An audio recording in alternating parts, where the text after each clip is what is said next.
Y'all know what it is. You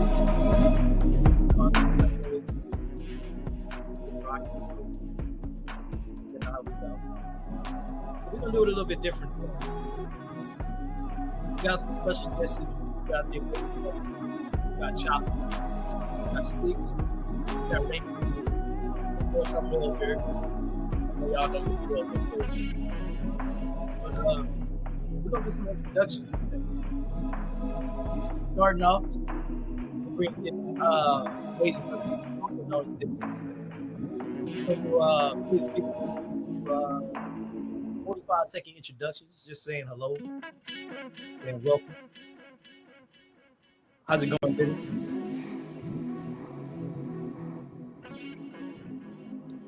Oh, you muted, my G. You gotta unmute yourself. You. I forgot you put it on. I thought you put it on mute, but I had it on mute. But no, I'm an amazing hustler. Real name Dennis, for those that don't know me. And I actually asked for this because I think a lot of you guys really don't know us. And just want y'all to know that I'm a loving person. I really love women. I'm a simp. I'm a caring guy who loves basketball, who loves to do YouTube. No, I'm just playing, Craig. I'm terrible at introductions. I say leave it to the rest of them. Y'all already know what I'm about. Y'all already know who I am. We I got hope y'all get to know the rest of the panel. The life force, the woman in touch. I guess I'm the main woman on the panel. I'm Chopper. How y'all doing? I'm here to provide the woman's perspective on this panel.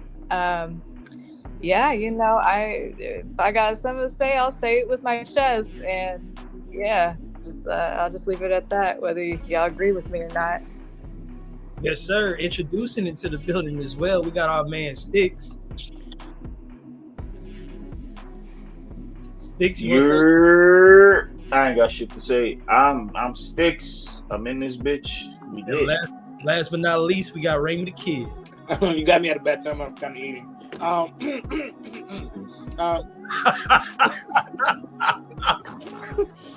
you see, what you get. This nigga, man. Yeah, so I'm shoot. Just lay back, you know, and go with the flow type of guy, man. Yes, I have a little short temper, but I'm working on that. That's pretty much it. Man, we about to have a good show. So y'all see the title, and I'm about to lower the music because we in this thing. But y'all see the title, man. We talked about it last week. We talked about you know, when was the peak? When was women at their peak? My bad. There we go. I think last week's topic we talked about you know, when were women at their peak? Today's main topic for today will be when were men at their peak throughout history, past, present, or you know, the best is yet to come. Before we get into that, some weekly things that's happening in our local communities. Chopper actually wanted to bring up one thing that happened here in the local Houston area. What was it? The red. So it actually wasn't just Houston. The first time I came across it was actually in New Orleans. Then apparently, I mean, I wasn't aware that this was a thing, but apparently it's a nationwide thing going on where there's this thing called the Red Dress Run to raise awareness for AIDS, I believe. I'm not entirely too sure of the origin or the context, but from what I saw, I think that was the point of it, to raise awareness for AIDS. But essentially, it was a whole bunch of men wearing red dresses as, I guess, a way to make a statement. But I don't know. I don't know the sexuality of these men. I don't know. Based on the comments, apparently it's you know, heterosexual men participating in it as well. So I'm like, okay, this is new to me. I never heard of this, but yeah, there you go. So I don't know if this is correlating, but I think that might have something to do with the amount of cases that are happening to come out here in Houston. I don't know if you know about what happened in June with all the cases of the the eating cases, the 3-letter word cases. Uh, they had a bunch of those come out. I think 40,000 brand new cases in June alone came out, and that's people that actually went and reported it. So when it comes to you know the current 3-letter words that keep coming prevalent nowadays, that might be why they be run. Because you said this in red, right? It's, Yes, red. so if I'm not mistaken, I think Apple, they got like their Project Red, which has something to do with like HIV and stuff like that. I'm not sure, but I know it's all like propaganda because you can't trust these companies. But at the same time, I'm thinking that Project Red has something to do with like, yeah, promoting like the research of like HIV and stuff like that. And so, But why dress though? that's a good question. I just feel like it's just the media pushing out guys to be more feminine. Yeah, I think it's gonna do with this topic we're having, that men are literally nowhere near their peak. That we allowed more than likely groups of people to force us into anything. They could have wore red tuxedos, but to wear red dresses, humiliation, ritual. so do you think so? But maybe I'm thinking too deep. No, I don't think you are thinking too deep. I think because she said that she didn't know like the orientation and stuff like that. So I mean, it could possibly be to maybe they might be gay. I don't know. I I mean, mean, I but think a good chunk are, like openly homosexual men who, want to show off, in their red dress, flex a little bit. But I'm sure there is like a good number of straight men on there as well. And like, we have heard of celebrities like Kid Cudi, Bad Bunny, like male celebrities who have, like had public relationships with women. So you would assume they're probably straight or maybe just like bi. I don't know. They came out to like make a statement in a skirt. I'm sure, plenty of people here have seen that. And I personally don't know what to make of that. Me personally, if you're a straight man, I don't find it attractive when you're wearing a skirt or a dress or you got your nails done. Like that to me, that doesn't scream like straight man to me. That just kind of shows that you probably have like a different sexual orientation other than straight. So. yeah, I mean, that's what I'm thinking.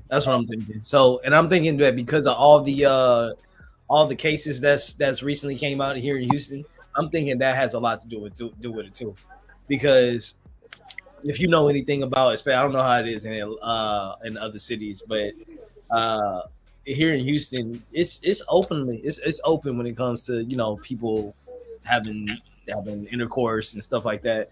People are doing that like so prevalently here. So because of that, go ahead. I was gonna say because in Miami it's kind of like very homophobe. So I just want to know, like, is Houston kind of like homophobe? Like, I wouldn't say so. We got a whole shout out Queen Bear. We got a whole district that's dedicated to the homosexuals. And we have a neighborhood. We have like a neighborhood. It's LGBT friendly called what is it, Montrose or something like that? Yeah, Montrose. Mm-hmm. Okay, because you're hearing about this red thing. It's nobody's talking about it in Miami. And it's for a reason. So I'm just was curious. No, I like, again, I think it has a lot to do with, because I know that the cases is pretty high in like Miami, but Houston is just bad with it, bro. Like the amount of people that are always like talking about they having problems with getting cheated on, getting diseases, getting some type of sickness, getting some. You remember you sent me the link that Houston was voted the dirtiest city in America. Yeah. And so if that's got anything to say with anything, bro, like, nah, man. And I kind of changed the title because again, I want this to kind of be more of a open discussion. I don't want it to be like just men just sitting in an echo chamber. So I changed the title to "Ladies, When Were Men at Their Peak Throughout History," because I kind of want more women talking about this as well. Kind of giving Nate 2 cents because I think if we have more of a perspective talking about it, we can walk away with learning a little bit more maybe.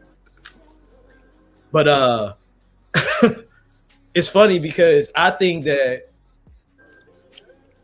yes, it's good to raise awareness, but the type of awareness that you raise, I think the main reason why they are wearing the dresses is to get people to talk about it.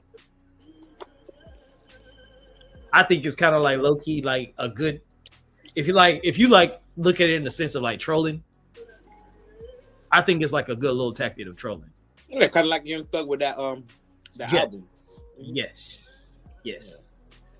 I'm trying to read up on how did this originate, because it might not even. I could be completely. Again, I have no prior Really? context to what the red dress run is or what it represents or like how, what exactly is the purpose of it. But from what I'm reading, it's saying, okay, Red Dress Run is a charity event organized by the Hash House Harriers, originated in 1987 in the San Diego chapter. According to the New Orleans Hash House Harriers, the tradition began when Donna Reinhardt, visiting a friend in Long Beach, was invited to join the hash run in her red dress. The spontaneous event inspired the San Diego Hash House Harriers to organize an official red dress run the following year, which then became a global phenomenon, with the New Orleans event being one of the largest. Yeah, so apparently this was an accidental start, and apparently it became like a way to like raise money for local charities somehow, and it became the core aspect of the event. But I mean, from what it's showing, from what I'm reading on Google, yeah, like I don't know if I'm missing something. I don't know, but from what it sounds like, this was an accidental event that happened in 1987 because some lady wore a red dress, and then all of a sudden it became a thing. I don't know. I still don't know. I don't get it.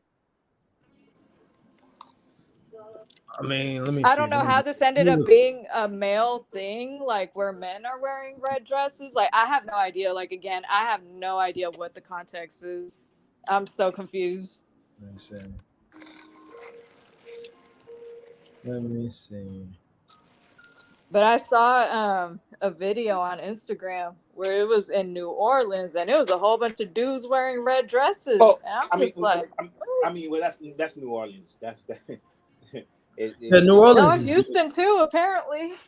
Oh. I'm trying to look at. What group of people was it? Was it mixed of all races, or was it one particular race?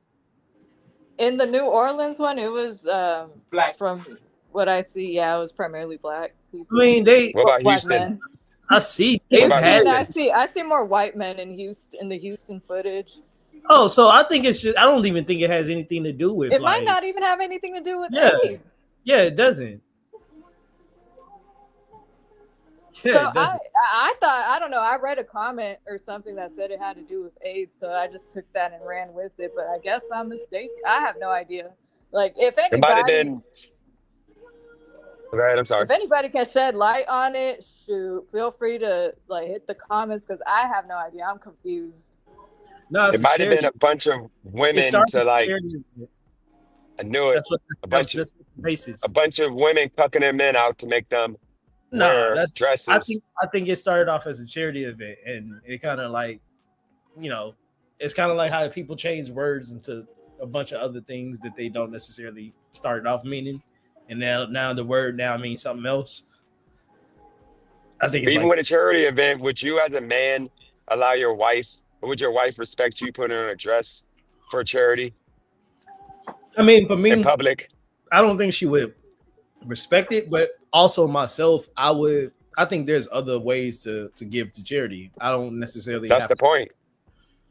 Yeah, I don't necessarily have to do all of that just to give back to the community. I could give back to community by just being myself. I don't have to put on a dress to necessarily do that. I think a lot of these But men, this their is why wives just pushed it on them. this is why I'm wondering if it's just gay men who are participating in like the red dress run. Because okay, I just typed in why are men participating in the red dress run, and like Google is saying men participate in the red dress run in New Orleans and similar events elsewhere primarily for the fun, the camaraderie, and the opportunity to support local charities. So Yeah. So that's so why I'm like, okay, I could understand why a gay man would want to flex in a red dress. Hey, that's cool, but straight men, I have no idea what are you getting out of that? Like, if you're a straight man and you're participating in like wearing a dress or wearing a skirt on stage to make a statement, I don't know what I don't personally. I see a problem with it. Like, if you're openly gay, that's understandable. But if you're a straight man, I want to know why you would do that or feel We're comfortable so doing lost. that. We're And lost and as men. like and I've seen arguments where women, well, not so much arguments, but praise from women when they see like these male celebrities do this type of stuff, and they talk about, he's comfortable in his sexuality, so that's it, it's brave of him, it's courageous, and all this stuff. It's like, yeah, he may be comfortable in his sexuality, but I mean, I'm not gonna sit here and say that that's attractive or that's sexy, or like I would you know, I don't find a reason to praise like a straight man wearing a dress. I'm sorry. no, I feel that. So we kind of was having a conversation about toxic masculinity. And I was like, that doesn't exist. You're either masculine, you're the man, or you're not. So some people they would say that what you said is toxic masculinity. Would you And agree? I've seen that like that, and again, that's where that why like women who defend straight men wearing a dress to make a statement about toxic masculinity, like I would have to disagree with you on like, because I do believe toxic masculinity and toxic femininity exist. They both exist. We can't um at least I believe that they exist. And toxic masculinity being like, think the red pill community, all that red pill rhetoric that I'm always talking shit about, like that is toxic masculinity to me. Like Shut shit up, like crazy. that, where your sole purpose is to hate women and just and spread this like toxic idea of what you feel masculinity is, what that it's rooted in like disrespecting women, how many women you can fucking rape and all this stuff. Like, yeah, that's toxic masculinity. And What I about just keep when calling it toxic. women did it? Huh? What was all this attention on when women have been doing the pink pill movement? Think about the View. Think about all So these shows that were so I was just available about to before you say had like the manosphere. None so of I one was was just talking out about about to that. So I was about to say, I mean, toxic femininity exists too, but I'm not going to touch on that for the sole purpose of staying on topic of this title. We're not talking about women here. We're talking about men, aren't we? No, but Yeah, everybody talks about the red pill community when Hey, in that's a fact. reality, Hey, but I women do say, hey, started this. Men listen, didn't have a voice. if But we we gotta go, stay on topic. We gotta stay on topic though. we gotta stay on topic. We gotta talk about men today. We talked about women last week. We talking about men today, though. So You're right. Well, I mean, And can we, I don't know, I- like just take a quick second while we're on this topic on like when we're men at their peak. This red pill community, when did that term get popularized? Uh, I think from Fresh and Fit, because I ain't heard that shit until Fresh and Fit came in the scene. What year was that? Like, wasn't that in recent times? Like Not, back in like 2016, Shoot. maybe probably I was earlier than 20, not, that. not Kevin 2021. Samuels started it already. Yeah, around like Kevin 2020. Samuels made it popular. Yeah, 2020, 2021. I think it was probably Kevin, before that. no. It was what it was pickup artists. You had pickup artists, and that was a community that was started in like 2000s, where you had these goofy men who were getting chicks off of using tactics. But then you had Tyreek Nasheed, who they based the Hitch movie off of in the late 2000s, who created for black men and cool men a way to get women and empower ourselves. And then it took off in about the late 2010s with Kevin Samuels, who made it mainstream, and Fresh and Fit and all the other men that do it now. They branched off what he was doing, and they took it to where it's at now. I think we lost Dennis. Okay, there we go. Shout I out, didn't hear nothing I said. shout out to Rosa Rico. No, I heard. I heard you. To the I heard you, last Dennis. part. To the last part, because you went off on the last part. Just the last Just pretty part, but much we heard Kevin Sam went to Kevin Samuels. He made it more mainstream for everybody to digest, and then the Fresh and Fits and like it's four other guys. They all branched off of Kevin Samuels, and they started pushing it in a toxic way. Kevin Samuels, though, he made men. Yeah, remember the whole men at their peak. Kevin Samuels, he started his channel off of showing men how to be at their peak, what they need to be at, do to get it to their peak, instead of being bums and lazy and blaming everybody else for the reason why they don't have the success. But then it turned into he started making more money by helping women reach their peak. But in reality, the red pill community started off on a positive note, holding men accountable. But then they all realized they make more money by bashing women who are out of these regular guys' league, and that's what we have now. Don't you think? Wouldn't you say that? Okay, so we established that this red Shout pill out Joe Money Monday. movement started in recent times. Prior to that, there was there was no discussion about, and I would say like this is probably like this is stemming from men who want to compete with women. It's a certain type of man that falls into the red pill community, and it's men who are pissed off that they see women have more opportunities than them, make more money than them, are salty that they can't get these women either, and there are probably a whole bunch of traumatized men who like to project their traumas onto Yep. women, and they use that now as a weapon against they use it as a weapon in the guise of male improvement, quote unquote. And I think that's what toxic masculinity ultimately is. And I feel like So put a tick on that. Let's catch Rose up on what we're talking about real fast.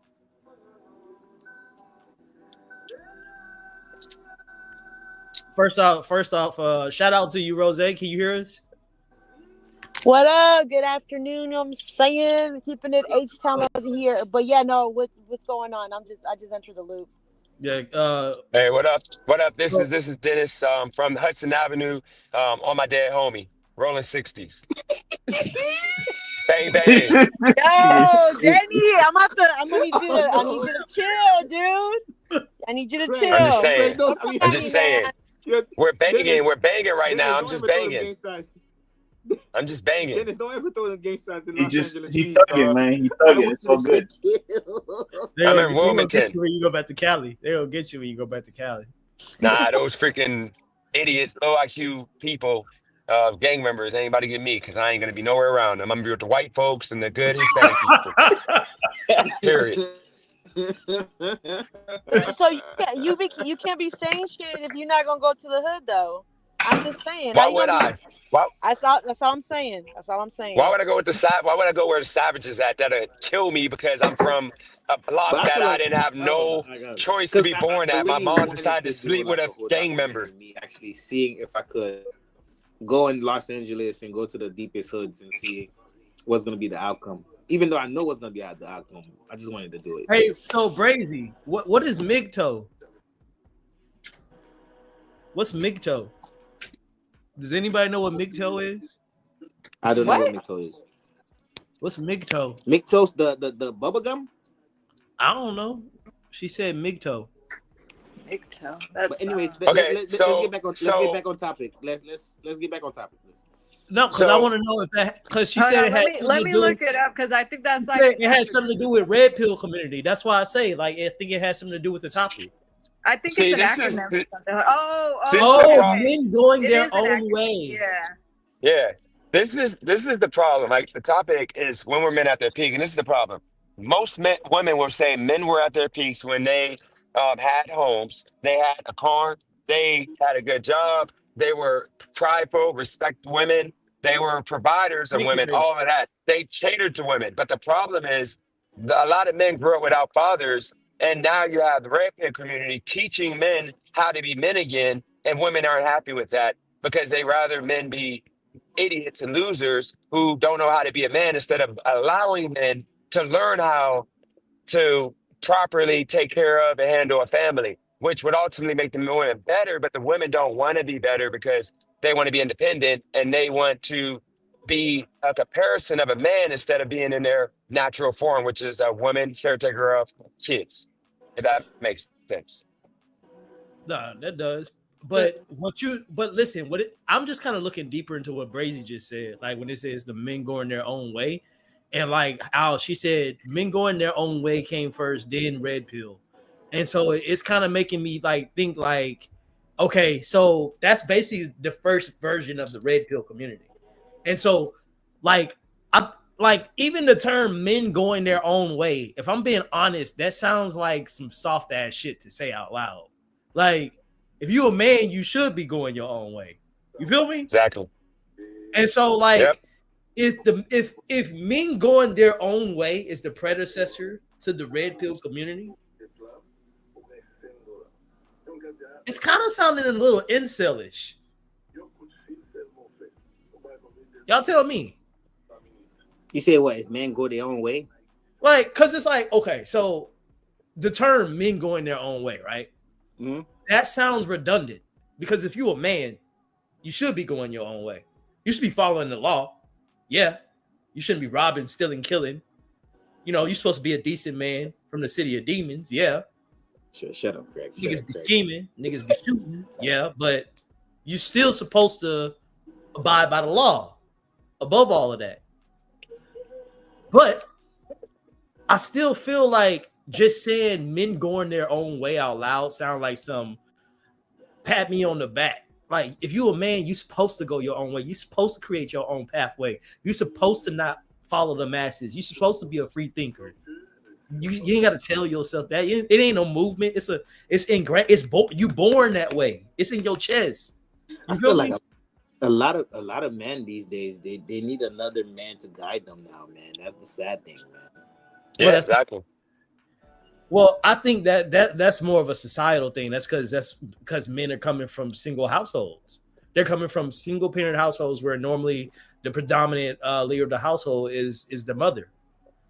No, but back then, even if back then when women was raising their child back then, you could in Black Wall Street, you could always go to a guy that was like a father figure that looked like that will look out for you because they know you don't got a dad. Now it's different. Now it's just like I don't care. Like you go tell your mom where your dad is, type of stuff now.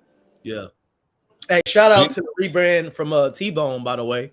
I almost didn't recognize you, T-Bone Malone. Shout out to you.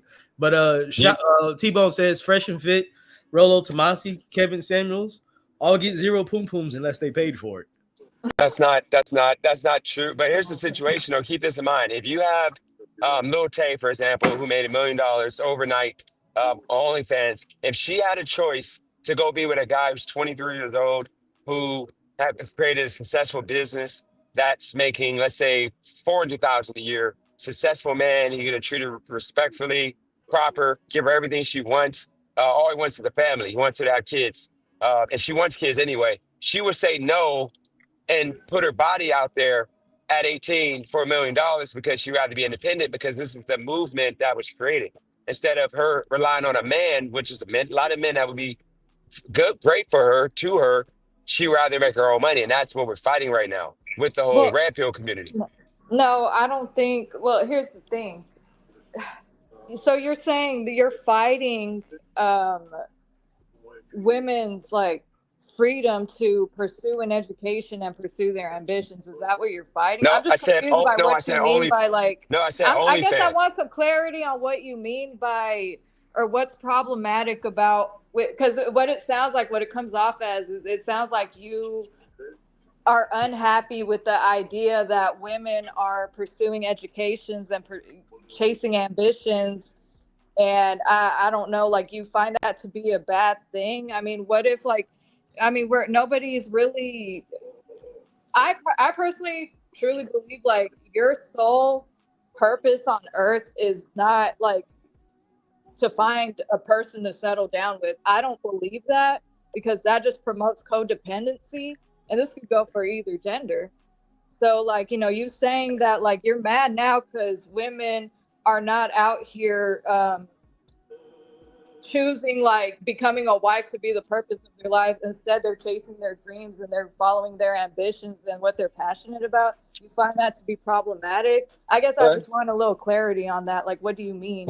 Well, let me reiterate it once again. Just try to your best to focus on the details. I said that you have women who will make a OnlyFans and make $1 million overnight, showing off her body, giving some head on camera and embarrassing herself for the most part, instead of getting with a guy, she has millions of options of men who would earn 400, 300,000 a year, who would wife her up and give her everything she could ever ask for. They'd rather choose a degrading industry instead of being with a man. That's how low women have gotten. And keep in mind that 70% of women earn under $40,000 a year, which is not Okay, enough to raise a family with. Well, So you can't but just, here's, but you're the you're focusing 10% on of women. only, but you're focusing on only fans women though. Like there No, are on the other women majority. who have, no, there are women who there's have no. other careers where they're making like a lot of money, and I don't know why men are finding that 10% of hard to women. believe. 10% of women earn over 80,000. Is this a true? 70% of I'm women about to earn look this under up because I don't think 40,000. this is Look a it up. true. I don't think this Now is look a it up. true. Chopper, 50, look it up because I don't believe that. 50% of men Okay, earn under 50% of men earn under $55,000 a year. You need two people to raise a family in America, and that's the problem. We're not making enough money to take care of our families, which is why you have kids that are being born into poverty and they got poverty mindset and they're becoming, they're looking at OnlyFans and criminality as an option because they don't have any type of guidance, any type of, I see this person, he looks like me and he's doing it the right way, because most people are mediocre for what you need to survive in America. You need at least 70,000 a year, 80,000 a year in a household with 1 to 2 kids to have any type of retirement. You gotta actually, you gotta you have 100. actually need more. You actually need more than You, that. that's what I'm saying. You need $1 million to properly retire, to live and last for 20 years. Say you Okay, retire at but that's the 65. point. Like, but what I'm trying to say is like there are women who are like getting these high paying jobs and finding ways to make it 10% of happen. women. 10% of women. We're talking about the majority of people in this country, not 10%. What do you mean 10%? What Look it up. 10%? Look it Like up. what? No, but 10% of what's the women 10 earn over 80,000 a year. So compared what about the to other what 90% of percentage? women? Compared to what percentage of men?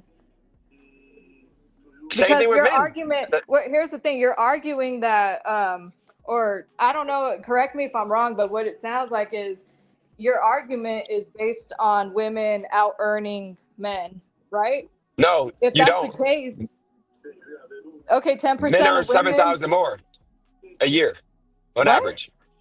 Men earn, women average on, you look it all up, women average about 42 to 45,000 a year. Uh, and that's the average. And then men average about 50 to 55,000 a year. And you're talking about 10% of women earning over 80,000 a year. I'm blessed to have a woman who is in that 10%. You might be in that 10%. I don't know, but most women don't earn that much. So you are equating all of women for the 10% when 50% of women earn under 30,000% and 80% earn under 50,000%. You can look it all up. But bro, listen, I'm gonna be honest. The question isn't about women today. The question is about men. You feel me? You keep taking it to women. It's not about women. No, we So talked about men at first. Remember, I said men. The red pill community is trying to teach men how to be at their peak. I'm a yes, late but bloomer. right A now, lot of men are like, if I'm being completely honest, yeah, if let's just look at this like right now. If yeah. the red pill community was really helping, men would be doing better, right? Correct. Yeah. Hey, so Men, first, men are getting better. hold on. First, let me ask you this: when would you say is the best era of men? Let's get to the topic. Throughout history, would you say is the best era of men? For black men, No, for 1940s. all men, for all men. For all men, We'll talk about individual races. We're generalizing on this channel right now. well, if you're going to go general, I think that's tough. I can't even answer that in a year span. I know for black men, 1940s. I don't know all men. I can't even answer that. Say all men across the board. When would you say is the best? In Like my lifetime, the 1990s. no, you don't even necessarily have to give an era. All I'm asking is for because because there's a lot of eras. All I'm asking is past, which would include, the from 2000 and back, present, which would include 2001 to now, or future, which would include 2050 and further. That's what I'm asking. So when would you say is the best era? I mean, me personally, I would just have to say, I mean, just sum it up as in, for me living, be the 90s. Anything after has been bad for men. So you would say the past. Yep, past. So based on you saying the past, how has the red pill helped? If the red pill community was so effective, you would have said the present. No, because you have a lot of men who are being pushed away from their. I remember, red pill community is teaching men once again that they need to have a house, a car, and need to have their own money. It's taking the little boys out the basement and bringing them to buying their own house, having what men should have. That's all it is. Because men right now are trash. I mean, as a whole, our mentality is trash because we lost our motivation to be men. I'm included in that. I just got it together, and I'm still fighting to get all the way there. A lot of men are trash. I'm with Chopper and everybody that says that the mentality is a mess right now because we don't know what being a man is. Because again, I think I said something about it. I think last week, the red pill community doesn't teach men how to talk to women. It doesn't teach women how to. It doesn't teach men how to like get rid of their shit. Like, yes, it teaches them. Yeah, you need a job. You need to create value. You need to do this. But buy my shitty course. That's normally what the end goal of the red pill community is. Yeah, you need to do this. You need to do that. But buy my shitty course. That tends to happen a lot. And the red pill community doesn't tell men, okay, you need to get your greasy ass in the shower. The red pill doesn't tell men, okay, you pursuing a man after you pursuing a woman after you've been told no, and you continue to do so is creepy, bro. Like, leave it alone. You know what I mean? Like, yeah. That's not what the red pill is teaching. The red pill is not teaching them, hey, man, like the red pill is teaching men that you're the prize no matter what type shit. And that's just not the case. Because if you dusty, you ain't the prize. If you don't have worth a damn, you stay at home with your mama, you watching wrestling all day, you watching anime all day, you collecting Pokemon cards, you collecting wrestling memorabilia, you're doing stuff like this. You could call it your passions all you want and say that women gotta love you for you, but you really on some lame shit. And you watching red pill community is basically really not helping you because you thinking that all you got to do is just go get a job and get you some money. I agree. You know what I mean? So Yeah, here's I think a lot of people give me some pushback right now. You know what I mean? Everybody's saying, some women are delusional. Wait, what did you say? oh, Greg, What's an illusion? Bro. Some women is an illusion. What does that mean? Oh, you talking about AI? This He's is talking about why, AI. bro. This is why. No, I'm talking about Robbie. I was trying to see what he meant by that. Yeah, I think he's talking about AI. Like maybe women are illusion, like AI and shit. Yeah. Rose, did you have Everywhere something? except okay. Okay. Go ahead. What was you gonna say? Oh, I thought Rose was gonna say something. But I was just say okay. everywhere other than America is literally got it. We're the only country right now that are stupid right now with relationships, with life, with everything. Every other country, women know what it is, men know what it is. We're the only country that women are stronger Oh, men an than men. illusion. I thought you said So because here's I the was like, thing, what's an illusion? but here's the thing though, like there's one thing that I've seen a lot of discussion about, and if I'm gonna stay on topic and answer your question, Craig, when were men at their peak? So I actually have two answers. One, the past. Um, Two, the best is yet to come, because I truly, wholeheartedly believe that we will eventually like. We're living in some crazy times right now. We're living in some modern times that no generations before us have been exposed to. We're kind of Like creating a way at this point. how So, crazy? huh? Like how Like, crazy? I mean, shit's just backwards. I mean, like, I'm sure a lot of people can agree with me Get when I into say, it. Go like, ahead, get into it. Tell us why. Tell us why right now we aren't in our peak. Because you say just go right into why we aren't there's in our peak. when you were in your peak, the men. Is that what you're asking? Yeah, when why aren't we in our peak right now? Why aren't men Why in their peak? aren't why aren't y'all in y'all's peak? Because No. here's why. Because I keep hearing, and Dennis keeps saying it. A lot of red pill motherfuckers keep saying it. Go Um, to a white guy. no, Raimi, come on. No, I keep seeing this whole thing about like the common pattern I see is this thought process that, oh, because women are, they have more access to like, getting better opportunities or whatever. Oh, feminism is to blame because now these women are independent now, like, or it's like, instead of what happened to the days in the past, the good men were empowering their women.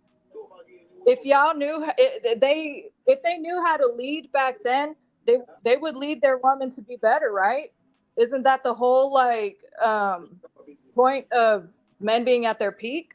When y'all were able to lead, when y'all were able to take initiative, when y'all had ambition.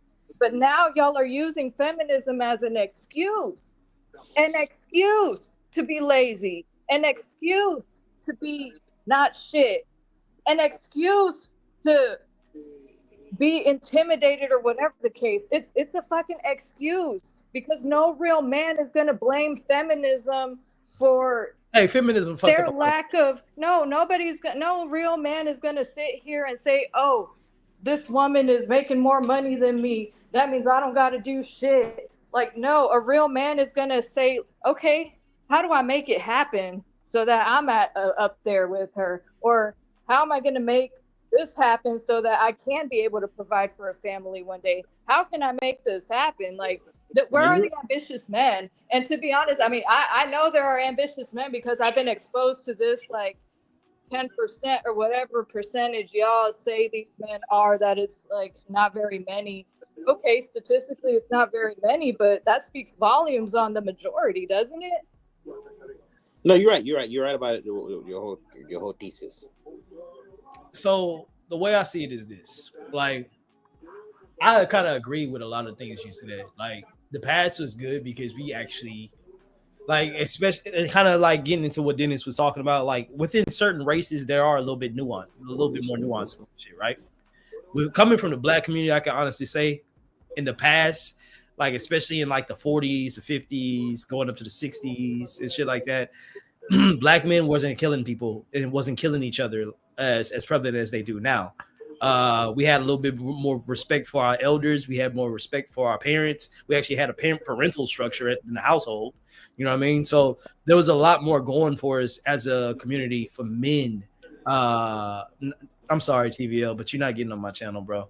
If you want to get on the channel, you could cash out $50, but uh, we got our six, bro. We good. I appreciate you though. But I feel like the black community, we were good when it came to how we viewed our elders, our parental structure, things of that nature when it came to being a man. And so I do agree with her. The past was a little bit better at least for us, at least for black men. You know what I mean? I think we had more father structures growing up. We had more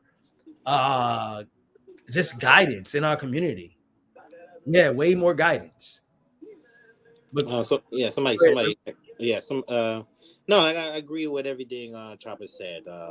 Like, okay, for me, I'm kind of seeing this, like, with women when they don't believe me when I said that I don't mind if my girl make more money than me, or she's in a better better standpoint than me, because I know what I bring to the table, and I also want her to actually be happy. Like, you should want your wife or the female you want, the female you're dealing with, to be, happy. You know what I'm saying? You shouldn't feel discouraged or anything. It should actually motivate you to go be like, okay, all right, let me probably pick up a second job, or start something, or start a little side gig to match her energy. So.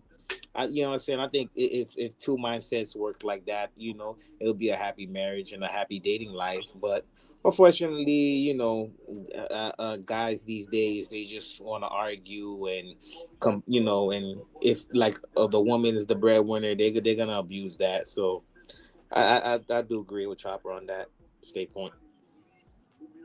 Yeah, and it's funny because when she said she does feel like the best is yet to come, because I do feel like there are still a group of men that still have strong values out there. I'm not gonna sit there and act like um, all men out here in the world are terrible right now. There's what of my boy John Fu, bro. That man came back. He subscribed and literally came, bro. It's good to see you, G. But there are still some good dudes left, and I feel like if those people have kids, they will instill good values into their children. They will, and that's why I keep saying, like, I think we started going wrong when we started teaching boys, oh, it's okay to cry, it's okay to, like, be soft, it's okay to wear a dress, it's okay to just paint your fingernails. Oh, you want to hang around mommy? You want to hang around mommy? Yeah, you can hang around mommy. Like that I think really started destroying young boys. I don't know, Sticks, what you think? I hope he's not sleeping, bro. I hope he's not sleeping, because he haven't been saying anything. Hello, Sticks? Anybody home? Let me respond to him for Okay. him if he's Yeah, he's not I'm up. here. I'm here. Oh, go ahead, Sticks. That boy had to wake up. Happy New Year. Just, Go and wipe your mouth, man. Hey, listen. No, I'm gonna tell you is it why. okay to cry? The mindset No. is Hold on. I lost. want to push back on. I want to push back on what B-Vaz is saying. That it's okay. It's okay to cry mentality. That it's okay to cry Oh, mentality. I'm not. As a matter of fact, we'll pick up after that. We'll pick up after that. Go ahead, Denny. What was y'all gonna say? Nah, you go ahead, bro. no, I I was just really gonna say that this is. Oh, go ahead. no. Go ahead. No, I was just gonna say that I see the chat, everybody going crazy. This isn't the problem, okay? Men, when we were at our peak and we were killing it in the, I say, 90s and started to dip off, we were getting quality partners. So we were getting, the When chopping no that, sex, no sex before marriage. We're getting women with low body counts, women who were like not ran through pretty much. We were getting obedient, friendly, fit women who literally wanted to be the piece for a man. Now, because of these men who, yes, I get it. The bad boys messed up a lot of women, mothers, which caused the mothers to hate men and then put that on their kids. Now, men who are innocent, just, hey, I want to like open the door for you. I want to wine and dine you. I want to be a caterer to you. The women are pushing the bad boy um, feelings on the good guys and it's causing the good guys to turn into incels, and then the incels they turn into men who hate women, and then they feel like now they're not motivated to actually be successful now because they're not getting anything for it. And then that's one thing that somebody said in chat. The women are like 5'4", like 180 pounds, obese, and we got to accept that. Just like in some communities, you got to accept baby mamas. Like, what would you as a man be motivated? And let's get to it. The P is the reason why a majority of men are motivated to be the best they can be. The world runs off of P. If you didn't have P, or if women controlled their P, they can get all the wars to stop. But instead, men know that they got to get power to get P. So ultimately, if women start holding men accountable and have better P management, then men will start getting back to their peak, which is own a house, car, and provide for a family and make you women happy, which is all the red pill is saying. Men, stop being cowards, stop being losers, and go get it like Craig got it, which is why he's whole family over there or about to have a family. Remy got it, whole family over there. I don't know about Sticks because I don't know enough about him, but I know them too. These are strong men that are the top 20% of men, and they didn't need red pill, but they are the red pill. They are Let's what just go. men Let's used to just be. go. What do you think about this? Yep, go ahead, What go do you for it. think about it's okay for men crying? Because when I hear it's okay for men to cry, again, you go first. You go first. I want to hear what you think about that.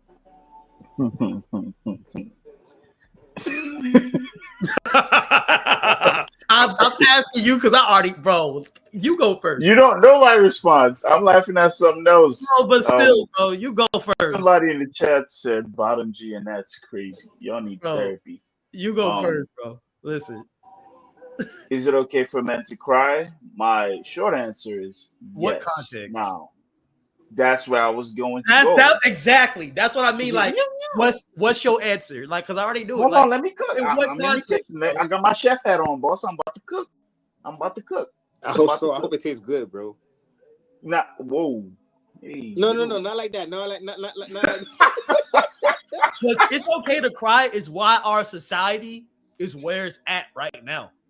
Just fact. As a man, I do think, and this stems from double standards. Now, unpopular opinion on my end, I'm gonna circle it back, but just to drift off for a second, men not cry. Men should cry. Men have to cry. We're human, but you cannot cry based on societal standards. It's a double standard. Now, double standards, they're not good or bad things, but they are things, and we as humans need to accept them. We need to understand that it isn't much you can do as an individual to divert it.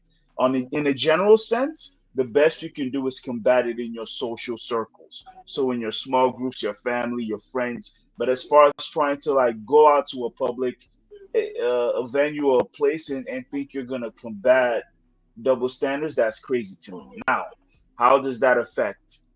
So socially speaking, again, this is the social stigma and standard. It is women are more emotional and men are more logical. I don't agree with either statement. We are both simultaneously.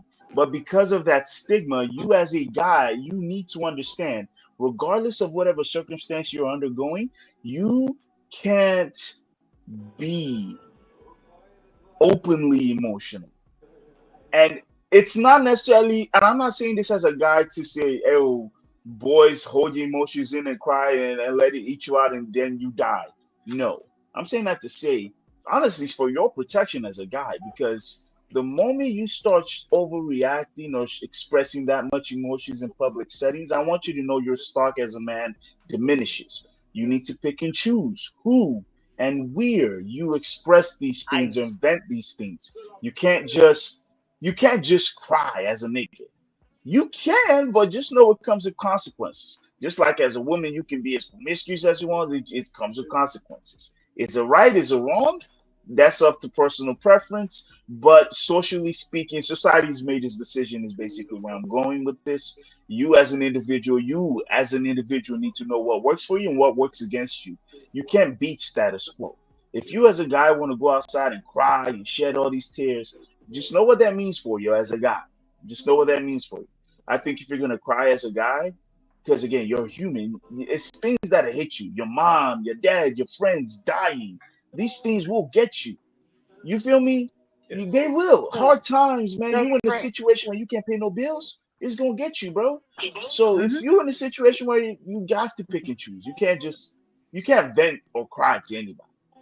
so That's why I rest. So Yes. Craig, I Yes. gotta disagree with you, and I agree with So, Sticks. so Like, let me make my point first. I didn't even make my point. I let him go first, and I didn't even make my point. You already disagreed. So hold on. Damn. Well, hold on, Craig. You said guys cannot cry. I said, in what context? And so once he started answering first, then I was gonna answer afterwards. So before we start that, let me say in what context first. Oh, I was I gonna was agree getting. with Sticks. Oh, When I it was getting. comes to crying, funerals, you lost somebody, you find out hard news, you find out trauma like that, that's perfectly fine to get out. When I say crying, I'm talking about whining, bitching, and complaining. Like, oh, you don't want to see a lot of the youth, they saying shit like, oh, I can never work a 9 to 5. I can never do this. Oh, I'm not good with people. Oh, I'm not good with people. Like, that's whining, that's crying. That's what I mean by like crying. I don't mean like you going through like a real emotional thing. When I say crying, I mean men are whining. Men men complain way more about stuff they can easily fix themselves. Men, I don't know how else to say it, but men have a bitch made mentality nowadays, which is why women are outpacing men when it comes to a lot of careers. But go ahead, y'all was gonna disagree with me on that. no. No, Like, what you? Oh, not Oh my. not that you say it like that. Not that you say it like that. Yeah, okay, yeah, I agree with you. Yeah, no. Now that you say it like that, yeah, I'm on board with that. Like, the whole mentality where like back then men used to be problem solvers. Men used to handle their household problems with a more level-headed approach. But Yep. but here's the thing, like, y'all know this. Y'all know this. Y'all see this this in this nigga just generation that there men, a lot of men don't have that same mentality. And so like that's what my problem is when men will like, and I'm not saying all men, because I know not all men fall into, this line of thinking, but my problem is like, y'all know this, so why are you blaming feminism for this? Shouldn't be you be holding these men So accountable? feminism Shouldn't you taught be? No, me. I'm not done. I'm not done. My bad. Shouldn't you be holding, these men accountable?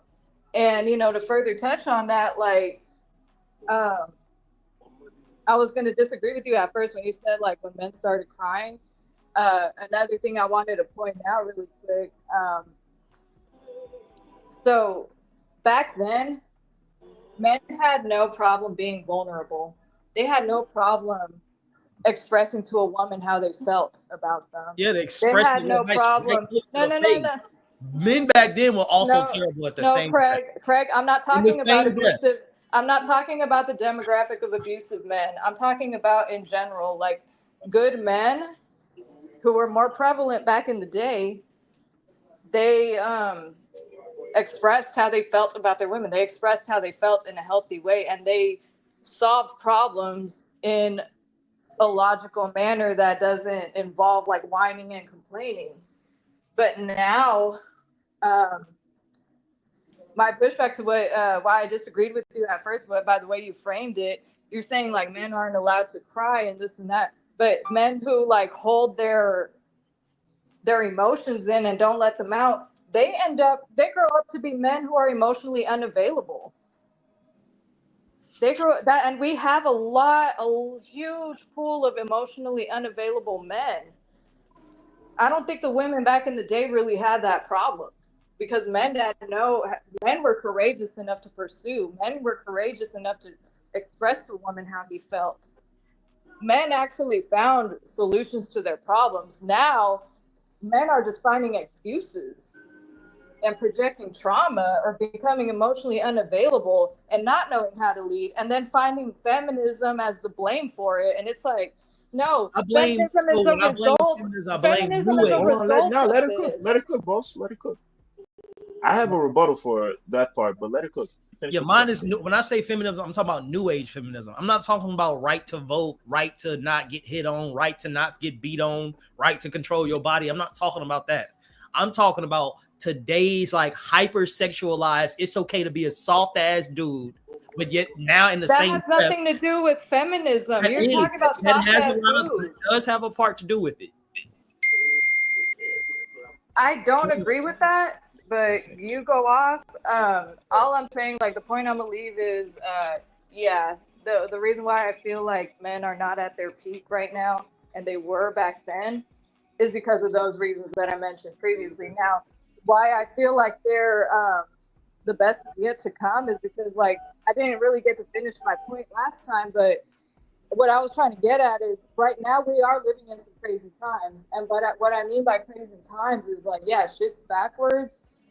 Men are starting to get too comfortable with being complacent, too comfortable with complaining, too comfortable with finding blame in feminism and like women doing better than them and being upset about it.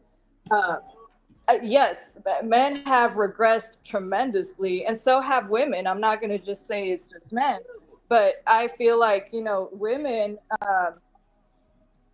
not necessarily being at their peak right now because we're dealing with a huge shortage of quality men. This is statistics. Like women, there are far more women in the U.S. population, and even in Houston, actually, like I think the ratio is like, hold on, what's the ratio? One to every four women, like one man to every 4 or 5 women. We already have a lack of men in general. So like tie that to like quality men, it's even worse. But yet we have like an abundance of quality women who are out earning, a lot of these men who are like doing well for themselves, who are actually, improving on themselves or going to therapy, having hobbies, you name it. And there's not many, like you said, there's not many men who are out here holding that same quality that the men back in the day had. Okay. And I'm done. So anybody? Okay, sorry, Chopper. Anybody want to rebuttal that, or because I have something to say, but it's I kind got a Go of ahead. rebuttal. Go ahead. If you got to say something to say, No, I brother, got a say it. okay, rebuttal. because I was reading the chat, and Rick and Morty said something that I feel like cause of friction with men and females. I feel like when it comes to expressing themselves, um I feel like maybe at that, like, in the 90s and 70s, uh because Rick and Morty said last time he was vulnerable to a female, she looked at him crazy. So I feel like back then, men could vent to their females and stuff without not being judged, be like, damn man, like he's not a man, like like, you know what I'm saying.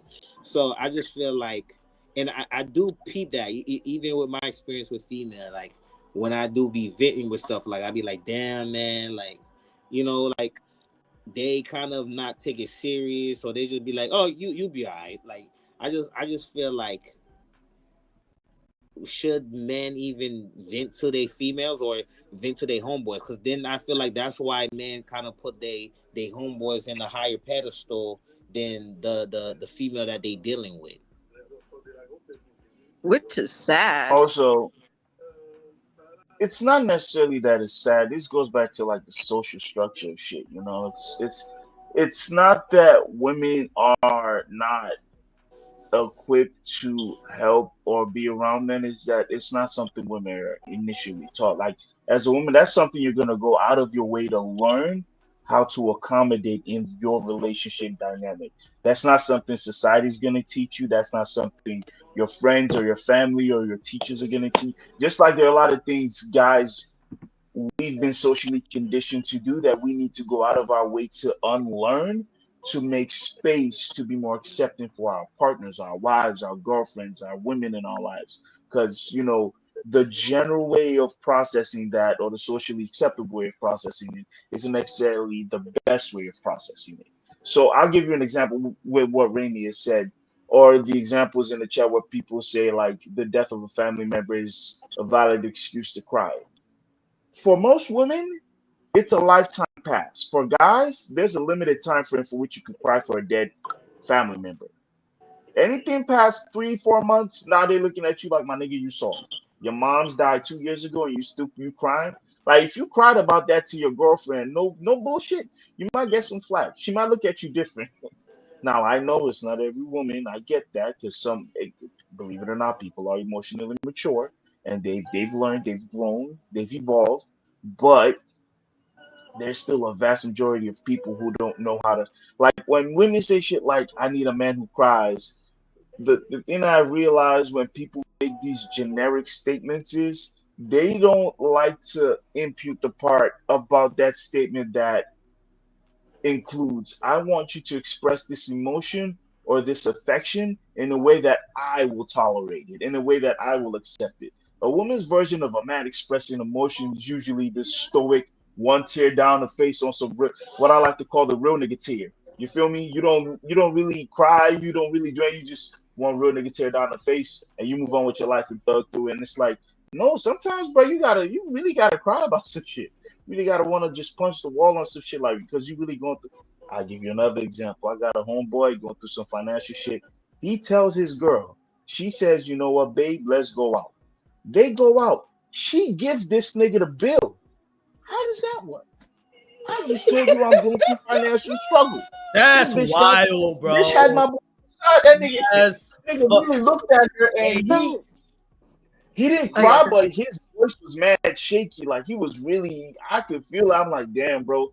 You know what? I feel you, my nigga. So it's not necessarily that, oh yeah, I don't want to confide in my women. A lot of men would love to confide in their women. It's just, it's a risk to reward ratio, right? It's one of those things where it's like, if you take the risk and you don't get it, you're going to crash as a man. Because taking the risk and losing means one of two things, right? Either your emotions are invalidated or they're taken advantage of. It's weaponized against you. So now in a future argument, you see a lot of women, because girls, you know how girls play. Men are physically violent, women are verbally violent. Y'all will say the darndest, most foul shit to a nigga and it'll be shit that you know will hurt him. So it's like, oh, your mom, like a chick will find out that a dude, his mom probably didn't want to have him like that, like he wasn't really a planned child, and that will be ammo for a future conversation. Like, why the fuck would you want to do that to somebody you claim to love? That's why it's the way it is. Because another reason why it's like that as far as guys with their guy friends, a lot of guys don't really have a lot of guy friends. I know it might seem that way because generally men are usually more cordial. Well, people are generally more cordial, but guys really just have a limited amount, like a handful of close friends that they're tight with, and those are the people they honestly just vent to. Everybody else is more like a cool hi bye kind of scenario or a friend of a friend. It's never like this deep you my nigga kind of like you damn near my brother kind of energy. Like a woman have a multitude of friends that they can confide in regardless of circumstance. Two random women in a bus, strangers, can confide in each other emotionally, and nothing's wrong with it. You feel me? Niggas don't really got a lot of options or outlets for that. You can't just do that on the bus with a random stranger. So when a guy's confined with his guy friends, it's not necessarily a oh, he don't love his bitch, he don't care. It's not necessarily that. It's just because again, you have to let that out. Every time a man has decided to just bottle these emotions up, he becomes a danger to himself and the people he care about and the people he's around. Every single fucking time. I don't care. Every time. Because it's that emotion will go somewhere. It's not just gonna die and fizzle out. It will go into somewhere. So, but that's my rebuttal against that. So before you go, I want to kind of double back to what Chopper was saying earlier, and I kind of want to ask her a question. I want her to respond, and then I would like Dennis to respond to her response. Chopper, you said earlier that you think also the best is yet to come when it comes to men. In your opinion, what do you think has to happen? What societal constructs have to come into place for men to be at their peak? So, given that we're living in an era that's very unfamiliar, we're experiencing technological changes, we're experiencing job market dynamics change. We're experiencing a lot of changes that previous generations before us never had thought possible, nor have been able to prepare any of us for. So what I think needs to happen, and I'm not just speaking for men, I'm speaking like as a whole, society as a whole. And I think I see it happening. I see it in discussions on threads. I see it in podcasts. I see that people are now becoming awake and realizing that we have to create new social systems, man. I mean, we gotta evolve. You We think gotta capitalism evolve with has a these lot to do changes. with it? I don't mean to cut you off, but do you think capitalism has a lot to do with that? Capitalism has a lot to do with a lot of things, but I mean, so I don't necessarily see capitalism as a bad thing. I find it to be a bad thing when it becomes a corporatist society, which I feel like is becoming the case, or is the case already, has been for many years. But unfortunately, I mean, this is our reality. This is what we have to adapt to. You know what I'm saying? Like, we have to figure out, like, for the sake of the generations after us, which are already fucked, by the way.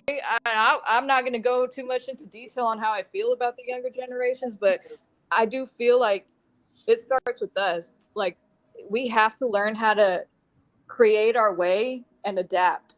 And here's the problem.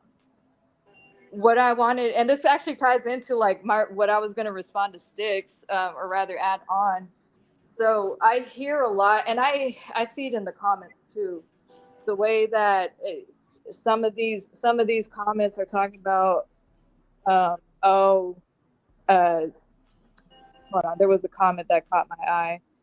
Just comments like talking about, oh, women don't like men who Shout out. do nice things or like provide, or like, and you have men like trying to enable arguments being made against me on this panel. Like, I see a lot of this, and what that translates to me is a traumatized man.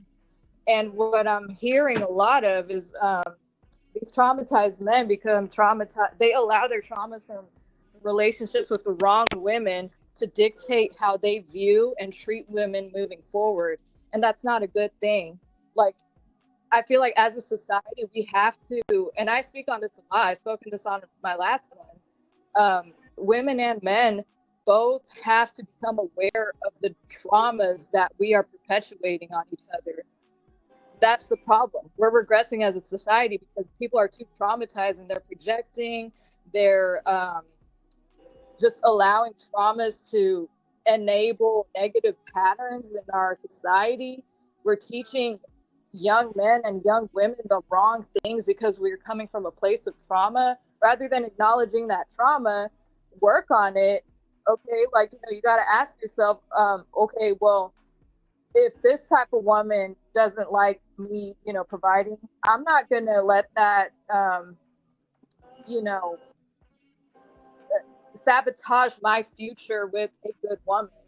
And I see that too much. A lot of men are allowing that. They're allowing traumas to dictate how they moving forward with women.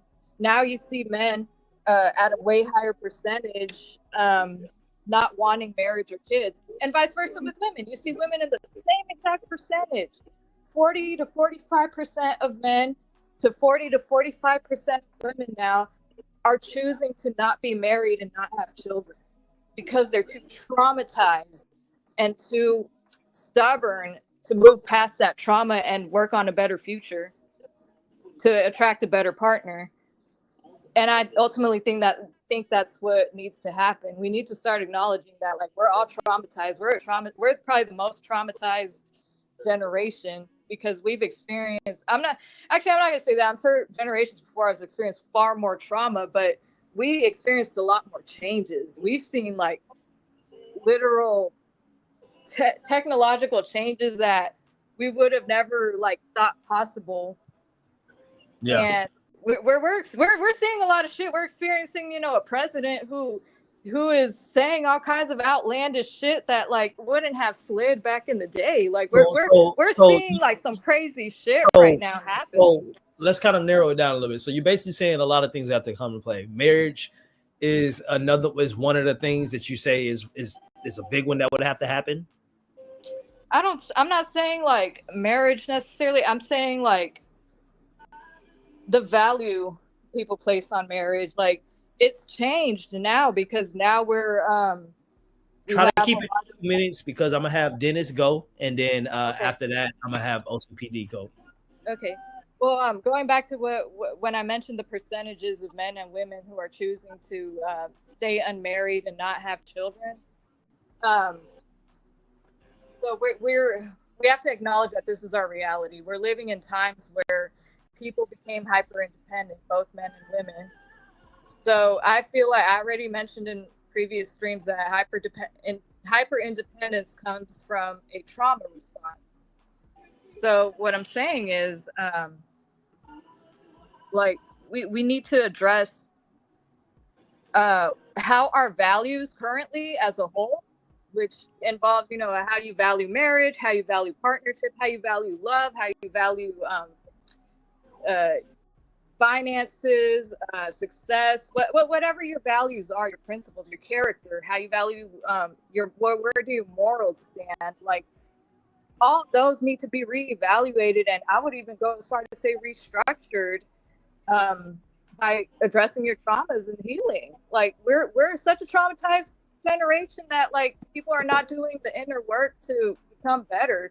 Rather, they're whining and like creating excuses and putting the blame on each other. Oh, this is all men's fault. Oh, this is all women's fault. Like rather than looking within and actually identifying, okay, what do I need to change? How do my values, like, how do I get my values to align? So they need to do some like self-reflection. I think that would be a lot. But Dennis, go ahead, respond to that. Then I'm gonna catch OCPD coach up the topic so he can respond. So did you ask her, what was the question you asked, or you want me to respond directly to what she just said? It's up to you. Directly to what she said as well. Okay. And also the question I asked her was because she said earlier that I asked her what would men have to do to be the best men they can be in the future. Okay, so Chopper, I don't know if you notice, but you know the reason why you think the way you think, and you don't think like the traditional women that used to get the furthest, is because back in like the 40s, 50s, even 60s, women used to get knocked upside their head if they would act out of line. And what out of line was like if the man was having a bad day, the woman should know what they thought was the woman should know to go into a different room. If the woman messed up cooking the food for the day, the man would knock her upside her head. Women used to get abused to where they had to deal with it because, like in Russia and all these other countries, when you are past age 30, usually you're like a leftover woman. You don't get a man. That's just how it is. And if you have a kid by a man, then you don't get the opportunity to marry if you don't stay with that man. No other man's picking you up. Now, here's the situation. I don't agree with men abusing women. I think you guys should have been treated, fairly, but that's just what it was. You were getting knocked upside your head, and you guys were stuck holding the bag. You had to stay with the man because you were past the age of 30. Then what happened was when the feminist movement started, it was also women could have the right to not just vote, but to get a job so they can be able to have control of their life. So that way, if they were to leave an abusive man, they can provide for themselves, take care of themselves. Because, a lot of men were, back in that day, abusive to women because you figure if a man's working freaking 90 hours a week, working at a steel mill or, a hard job, you're going to come home and you're going to be mad. That's just what it was. Now you have technology that now jobs are easy, but you didn't have 40-hour work weeks back in the day. Men working double shifts and they were knocking women upside the head. Now, with that said, you have now the most soft, nonviolent men in history of America who will cater and give you everything you want. And all men ask for is to not be cheated on, to have peace, to have your have a baby, have a family, and he'll literally work himself, a little bit harder than what he needs to. And that's all he wants. But instead of getting that, women don't even know what they want. Like Craig asked you a simple question. He said, what do you want? Instead of you saying, I want a man, because I'm assuming you want a man. Instead of you saying, I want a man that will respect me, treat me good, provide me with resources, or we build together resources, blah, blah, blah. You went into a whole diatribe and dialogue about how these men that you may have dated or you see out here are bad. I think what you need to do is reflect and say to yourself, same way I did. I used to bash black women. Y'all know what I used to do. But then I reflect and realize that I ain't shit. I'm the guy that freaking ain't got a car, ain't got a house. I ain't got nothing to offer a black woman, but I'm bashing these black women because I'm upset they don't want me broke. They shouldn't settle for me. So I think you should look back after we go off this live and say, what moment in my life made me have this much disdain to men? Because in reality, if you put on a note card or, a goal list of what I want a man to have or to be or whatever, you just put what you want. I guarantee you can go find. I need to, for the sake of this. Okay, just give me 30 more seconds. 30 more seconds. I promise. I'm gonna land the plane. That gold card. After this, you gotta let OCB. I gotta fill up. Yep. You gotta let me respond though. Okay. Well, whatever. Okay, but let me just 30 more seconds. I'll be done. Get the note card. Put all the stuff you want from a man, and stick with that. Because if you don't, just let me just 15 more seconds. 15 more seconds. If you don't have, this is not. I got no. It is. I'm responding to what you said, Chopper. I'm responding to what you said. Chopper. 15 seconds. 15 seconds. 15 seconds. If you don't have, so I will not respond about this last part. But going back to women, the topic.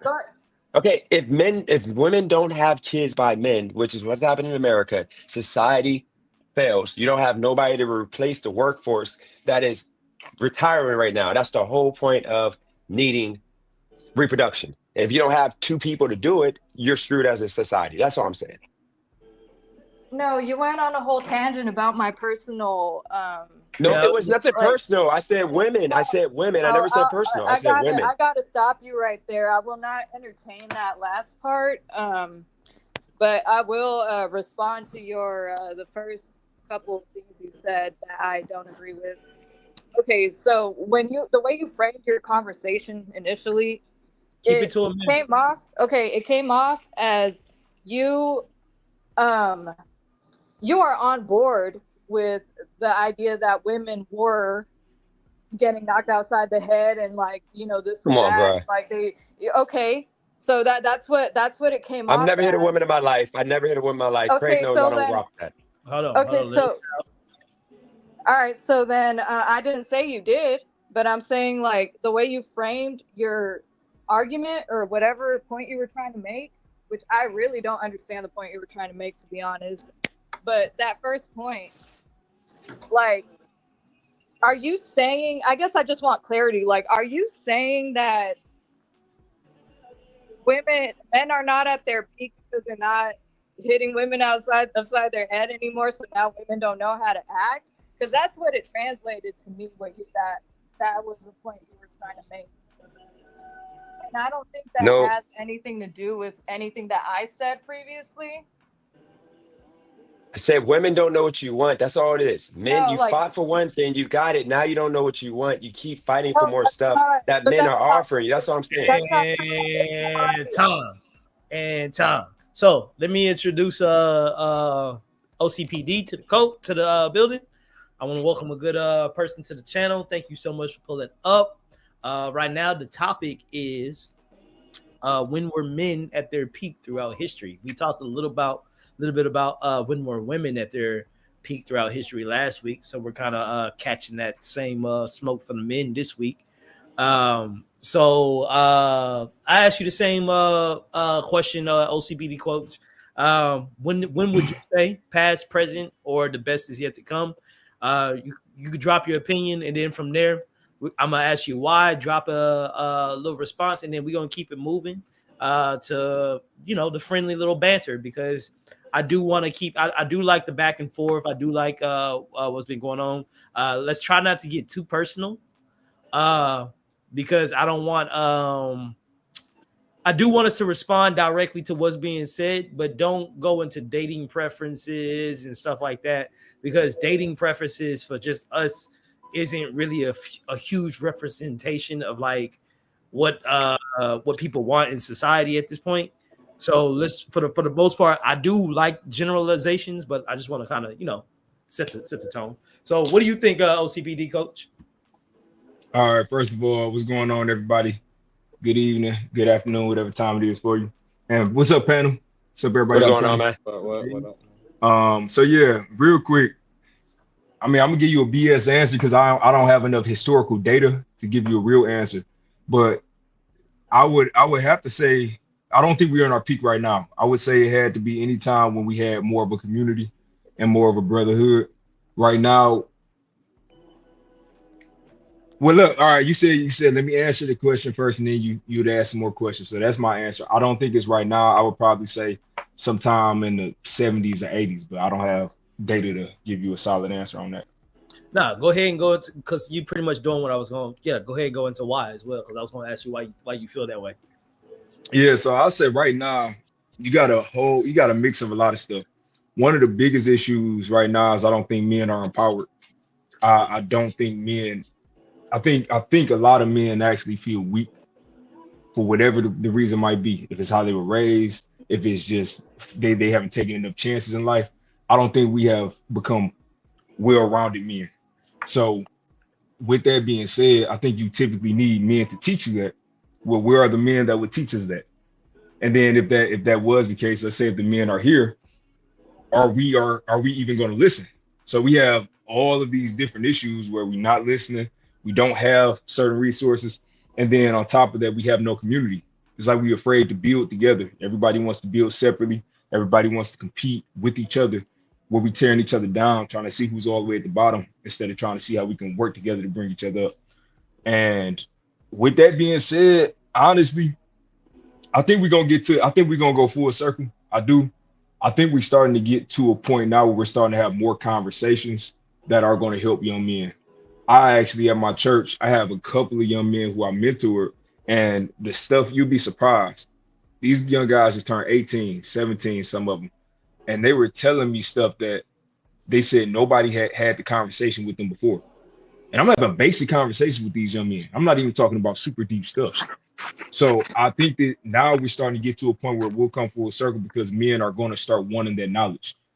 People are going to learn from the mistakes of our generation, the generation before, and say, okay, cool, what can I do differently so that I can move to that next level in life? That's a respectable opinion. I best step. I really do. That's a good opinion. And it's funny because I feel like that's a very good perspective, especially coming from the Black community, because I really do feel our window was like very small. It was actually taken from us, and I know that's a conversation we can have for another day. But our window for growth was very small. And then with the representation of like, the crack era, even in the 70s when hypersexualization was, it was cool to be Black in the 70s, yes, but even that's when like hypersexualization started to come into play. And it just started all going downhill from there. It's everything that you said when it came to the leadership, and there's not real men left to lead. There's no real men to teach other men what it is to be a real man. And when there are other men that's doing it, like, they're getting taken out. Sticks, what you think? Sticks, we ain't heard from you in a minute. Sticks and Ramey, I want y'all to kind of bounce off of each other. No, I mean, yeah, no, like, Pause. I'm not bouncing off no man, but yeah, go ahead, Ramey. You got it. He's always saying some crazy shit. Bounce off Ramey. The fuck are you talking about, man? You go ahead, Ramey. Africans are gay. Speak. So- Okay. Uh, That's a nah. pause. I don't care what Let- All right, nobody Sticks, says. goddamn it, let me talk. I'm gonna go off Bro. panel. I'm gonna let Rose Rico go up. She's back up. She's back backstage. I'm gonna do my moderation thing back behind.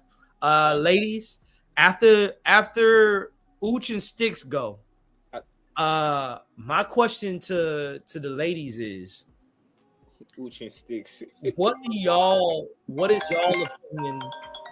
What is y'all opinion with how mothers have guided the men in throughout this era? Because at the end of the day, the leaders of this era right now is the mother of the household. We don't have enough fathers in the household. So I want to see what y'all think has been y'all role in trying to guide what it is to be a real man, and what progress y'all have made in doing such. So I'm gonna step backstage, but again, Sticks, Ramy, y'all go ahead, say y'all piece. But again, the question for Choppa and Rico is, again, what do y'all think? Damn, and Cali Girl want to go up now. See, this is why I say, man, You take me down. Just take me down. I can come down. Yeah, I can come down though. Okay, I'm gonna 'Cause say y'all was already up here. no. I'm gonna take no. OCPD, you stay up. You're gonna be like more. I was gonna say I could go down a little bit because I really don't, like I said, I really don't got that much to say about this topic because I already agree with Chopper view. I agree with OCP view. So yeah, so my whole thing is just like I said, I think it's really like, I feel like I blame Instagram and social media for really brainwashing a lot of these men and stuff like that. Because now these men, they'll look up to Playboy Cardi or they'll look up to other guys that are douchebags and stuff like that, and that kind of like ruined the whole generation thing. Because back then, men used to go outside and go look at other men, like they fathers, or they cheaters. That's our men, or you understand? Like now it's just they on their phone looking at dumbasses. So that's my opinion on that. Yeah. Dennis, if you could text Cali Girl the link, please, that'd be dope. Again, Sticks, go ahead, give your opinion again, ladies. I really want to hear from y'all. I really want y'all to challenge each other. I don't want y'all just up here agreeing with each other. That's what you're gonna get. But what if we do agree with each other genuinely? Exactly. I rest my case. Listen, Dennis, hold on. I really want y'all to think deep on this one, because y'all can honestly say that right now the selection of men is piss poor, right? Right? I believe only Yes or no? I'm not. Yes or no? Yes. So that being said, if women are the predominant leaders of the household right now, y'all need to have a discussion on how y'all can have and raise better leaders. And I would like to have I would like y'all to kind of think deep on this one. I would like for y'all to not necessarily agree with each other, but if y'all agree with each other, that's fine. But I really want y'all to kind of think deep on that one. I'm gonna step off for a little bit. Hey, hold on. I got a comment on this real quick. I got a comment as well. Yeah. It's nothing women can do. Thank you. That's not a woman's place outside of picking a good man and stand with a good man. There's nothing a woman could do. It's and I was having this conversation with my wife. We were talking about just being handyman, like my wall. I built all of this stuff in my house. I built my stuff with my hands. But I like doing stuff like that. Plus I can make money. Plus I can do other stuff. Men have to be risk takers. We got to be willing to go get hurt, get injured to learn stuff. So I don't think it's anything women can do. It's more on what men can do. I agree with you, but I still have to give a little bit of pushback, because there is a little bit, in my opinion, that women can do. I'll save my opinion on that for when I come back.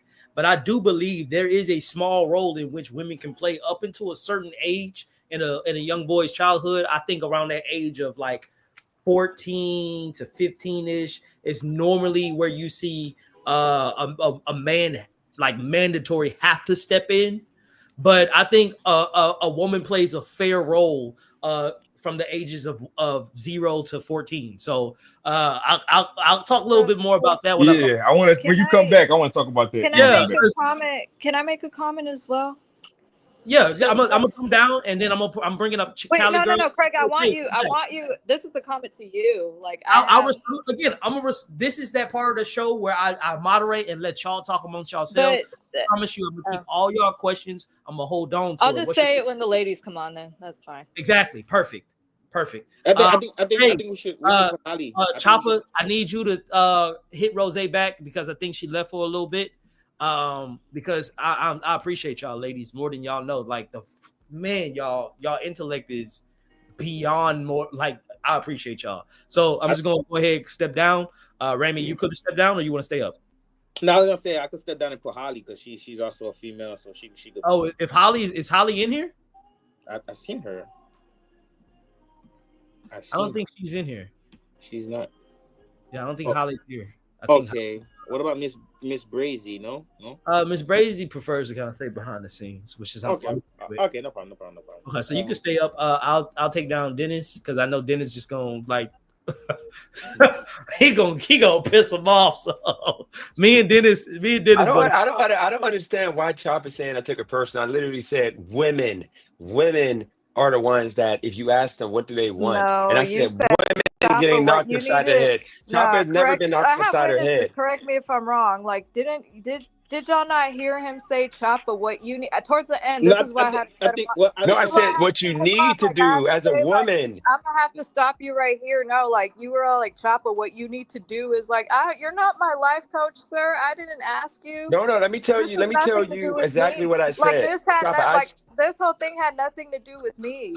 Like Chopper, that was off topic and unnecessary. But Chopper, I was referring to women the whole time. Chopper, I was referring to women the whole time. And what I said the last 20 seconds before he cut me off, I said, Chopper, what you need to do is get your no card. I'm talking about for this podcast or this live. I'm like, go get your no card, write down what you want in a man, and then I was gonna come back and ask you, okay, what do you want in a man? I've been asking people in the chat, women in the chat, what do y'all want from a man? And y'all can't tell us. Y'all can't tell us because women don't know. That's off topic. You guys don't know how to get a man anymore. A normal man. Dennis, that's not fair of you to say. Again, that's you projecting, and I'm not. Cali girl. Project on me. You don't Cali know. Girl, can you tell me what I want in a man? I wanted to know. I'm trying to learn what you wanted. But nothing in this topic merits that response for me. Like I'm pretty sure Craig did not ask, "Hey, ladies, what do y'all want in a man?" No, he did not. That's not what this topic's about. So I didn't feel the need for you to. He told me to respond to what you were talking about. I literally responded. But what I said had nothing to do with that. Like you just wanted to find an opportunity to say that women don't know what they want. Oh my God. Remy, did Craig not? Did I ask him or did I ask him not? Do you want me to answer the topic? The question you have, or do you want me to respond directly to Chopper? And did he or did he not say respond to Chopper's comment? I literally said, y'all. I do this. I've been doing this for 4 years. To sum up what I said, guys. To sum up what his response to sum up what I said, I said I feel like this generation needs to address their traumas to move forward and improve. I know, and I'm telling you, the trauma from women is getting knocked inside their head. For some reason, felt the need to say that women don't know what they want. Like this, and you took it as you wanted to find an opportunity to make it a personal shot. Chop. So listen, y'all are getting too personal. We gonna. That's what I'm saying, and that's why I'm like, why did you feel the need to do that? Chop. We gonna have a smooth 30-minute segment for it's gonna be called the Dennis, the Hustler versus Chop session. All right, and we gonna let y'all boys. No, I don't want to do that. I don't want to partake in that. Right now, y'all's banter is like taken away from the point. Okay, yeah, but I'm sorry, Chopper. I'm sorry. I'm still supposed to be on. I was ready to touch on the next subject, and then he felt the need to say something. That's what I'm saying. She brought it up first. I didn't. You just listen. Let's agree to disagree. Okay. Okay. Topic, please. Okay. Okay, that's fine. I don't get it. You literally brought it up. I'm sorry. I'm sorry if I did. I'm sorry. Again, my question, because me and OCPD coach, we're going to be picking up for why I do believe women play a huge role in the failures in the way men are being brought up in society right now. Okay, I know he says men play a huge role in it, but I also believe that women also play a huge role in it. And I'll talk more about it, but I still need Cali Girl and Chopper to bounce off on each other on what they think feminism. Rose's trying to hop on too. Hold on. Okay, perfect. Shout out to Cali Girl in the building. Thank you so much. I'm sending her the link. Good afternoon. Hello. Hello. Hey, Gallagher. Hey, so, okay. Well, in regards to that first question, the primary one about the best era for men, I don't think it's right now. Y'all are going through a lot right now. The exact time, I'm not sure. I feel like that's a really hard question for me to answer as a woman. But I would say overall, the best time for men would probably be when they have the most like monetary mobility and social mobility. So being able to move freely throughout the market, like the financial market, being able to move freely through the social market, stuff like that, to like advance, to have upward mobility in either like going from a lower to middle class, middle to upper class, things like that.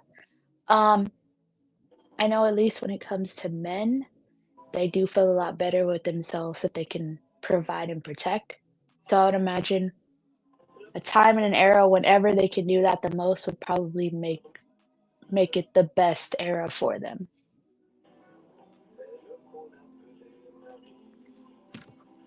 Okay. All right. Yeah, I agree. I guess. Yeah, I agree.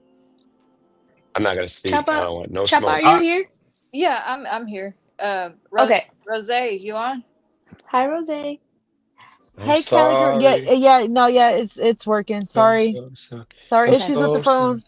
No, Sorry, you're I'm good. guys. sorry, sorry, Okay. sorry, I wanted sorry, to sorry. I DJ. said I'm sorry, D- sorry, DJ, sorry, sorry. it's Okay, okay. good. DJ. It's okay.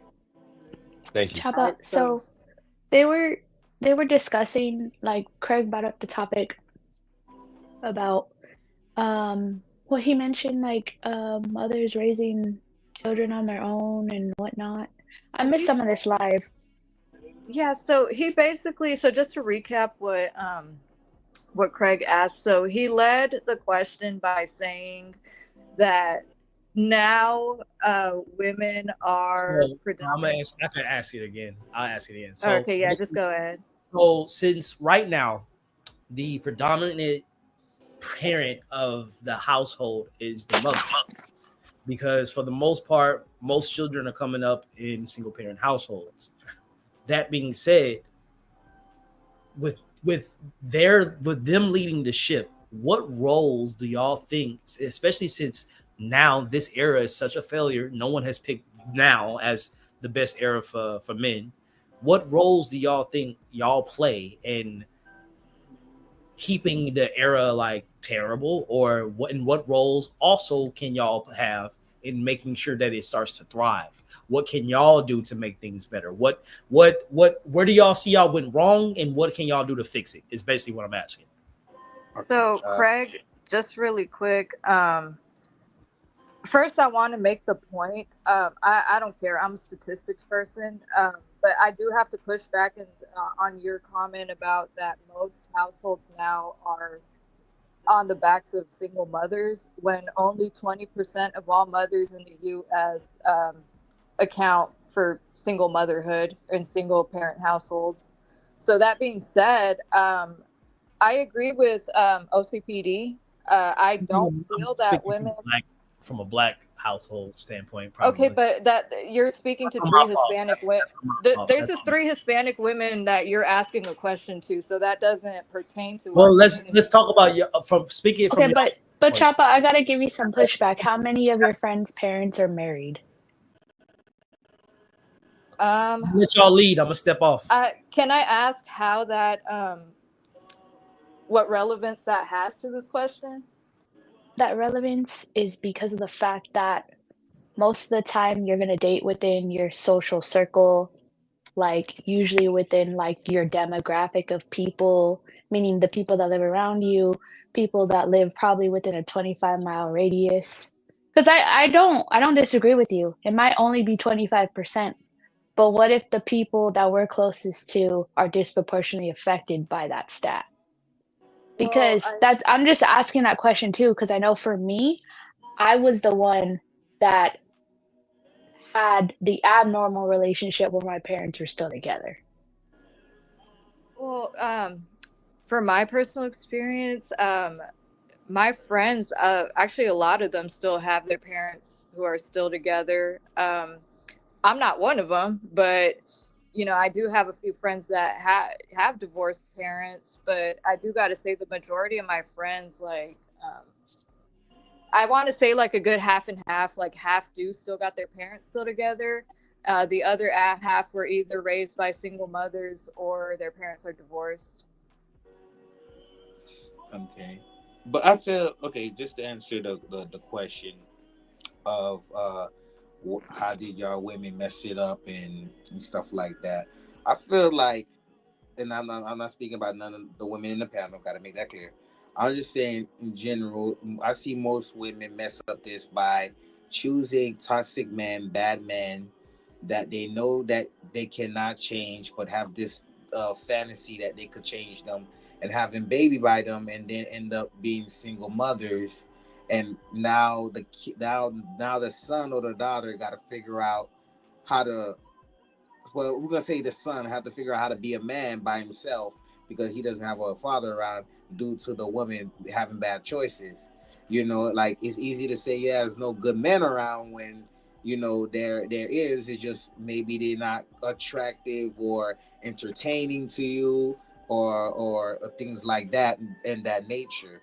So I feel like that's what uh some women contribute to this downfall of men.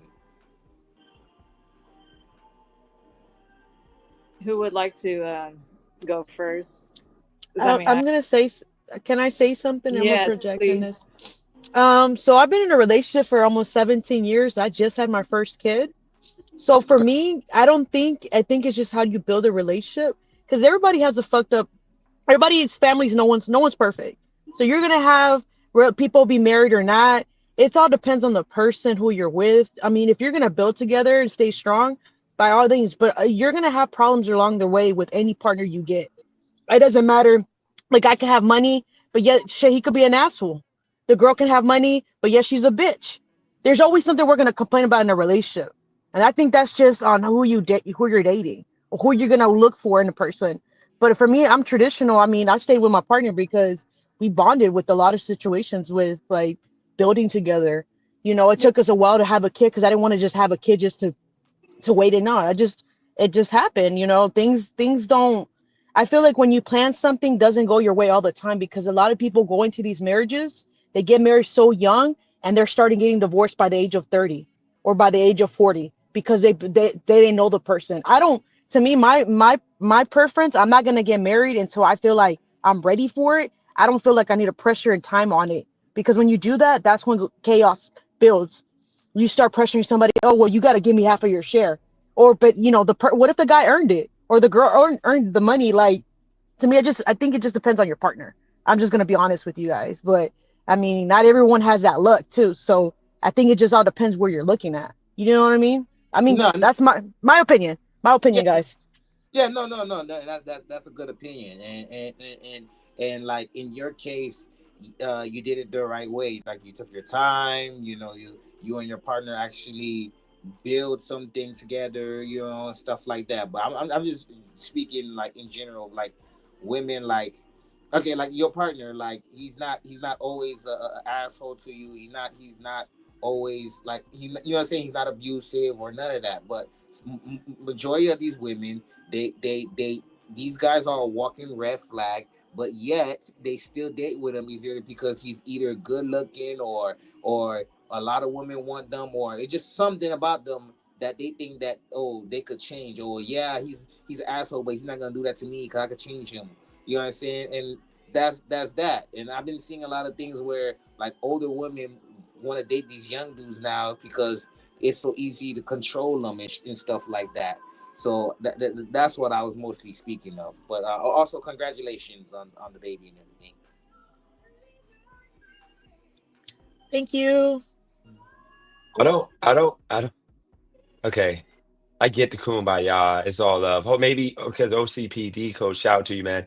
He can, say it like a, more of like a strong man, because y'all ain't gonna give him no smoke. But what I don't understand is, if he said You the same said way I say it. you be setting shit up.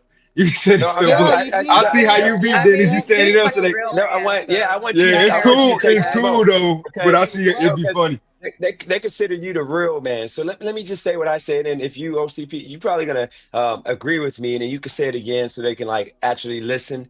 So I simply said that men, we have goals. We know what we want. When we hit our peak, we know we want a woman most of the time with a nice body, who's positive, who is vulnerable, who's kind, who's going to be a help partner, who's going to be a good mother to our kids. We don't care about their money. We don't care about their career. Nothing for the most part. We go for simplicity when it comes to dating. We tell women what we want. But then when it comes to women, once again, how hard is it for you guys, all women, to get a no card and put what you want in a man? And if you don't get that, if you don't see that in that man, move on. Please, Chop it, and not cut me off. Please, I'm begging. If you don't cut me off, just let me go. I listen to everybody. You don't see none of that on that no card that you want in that man. That man might be dusty. That man might be a knock you upside your head guy. That guy might be disrespectful. He might not have the job that will put you in a position where you want to be with your job. He may not have nothing on that card. So instead of dating that guy, and then when it goes to crap, because most of the women they date thugs and bad boys and meth dealers, here's the situation. Instead of dating that guy and then blaming men for your bad choices and why you now hate all men and all men are dusty and broke, when you see all these successful men on this panel, not including me, I'm talking about these men on the panel who are not dusty and they're successful. Why not have that card and know what you want and choose that man? But instead, we are literally going to sit here talking about how men are not in their peak, men are not great, men not. Yes, not all men are like that, but at least 50% of men have no kids and they earn at least $50,000 a year. The men that are single with no kids earn over 50,000 a year. Look up the statistic, and that's with black men. So why, once again, can't we all agree that we have to, as men, stop choosing big booty chicks with nothing to offer? They take your money and run. And women, stop choosing thugs or stop choosing like broke losers or white men usually are the ones that knock you upside your head. Stop choosing those men, and then you won't have these bad situations that you're putting on all men. That's all I was trying to say. I wasn't bringing it to Chop. I'm bringing it to all women. Let's stop being hypocrites. That's what I'm saying. Now, can you, OCPD coach? Can Y'all you can like? call me Shannon. Y'all can call me Shannon because I Okay, know well, y'all got Shannon, can acronyms. you respond to what I said and maybe clean it up? And I guess So you got to okay, baby it to the women. I thought the women were being asked like. Yeah, I mean, yeah, everybody yes. talked. Even the men talked. I mean, I don't get a turn. I mean, No, everybody on the panel talked. no, you get a turn and just this day show now, Chris. I mean, Dennis. Okay, Just, well, y'all got it. Y'all got it. I don't Well, know, Craig didn't Craig. take my Do spot. you want to What's make the a point? comment or I don't know? Yeah, you can just take my spot. I mean, what's the point of me? I mean, he I already thought. said it. Because So like he already said it. So you ladies, if you guys want to try, yeah, he already or Shannon, did you want to So listen, Dennis, listen, the men can respond. I just want the ladies to kind of bounce off of each other and ask, because let's just face it here. Y'all can't agree that the way that society is raising men is correct. Are y'all gonna agree that right now we're raising men to be the best men that they can be? Would y'all agree with that? here's I the actually I do agree because I'm raising my son right. You I are. do agree. You Yeah. are. Yeah, but I yeah, can't but I also can't talk I can't speak for all women, but I'm speaking for myself. It's just how you're bonding with your child. Are you communicating? Are absolutely. you But spending the time with the person? I mean, I'm speaking on my end. It depends, but like, some moms have it rough because some moms work 3 jobs or 4 to make the ends meet because they don't have the partner to provide. And when they do choose the right guy that has the money, those guys actually be fucking cheating on the women because I have friends that tell me the shit that make fucking 80 grand a year and they're just like, nah, what the fuck? Like, I just so think it all varies on the situation, who you're going on a date with. But here in Houston, the shit that women tell me, it's crazy. I have to have some of my friends put me on their location just in case some weirdo decides to be weird and start acting all crazy and And shit. that's the thing. Like, And I think this narrative is very like. So wait, hold on, Chop. Hold on. Let me say a little few. So I get what you're saying again, Rico. You're doing your best in everything, and I get for the mom that wants to sit there and do her best. She's got to work 3 jobs to take care of her kids. But again, I'm not going to talk What are about you asking this. exactly? Isn't the discussion of the decisions of the mother, because that's a whole nother topic. Okay, so what are you asking? I No, guess we're I'm confused. responding to Rico. Hold on, Chop. I'm responding to Rico right now. I don't want to talk about, oh, she should have picked a better man. We're talking about, okay, right now the kid is already here. So we're not going to talk about like, oh, she should have picked better. That's not the conversation. The kid is already here.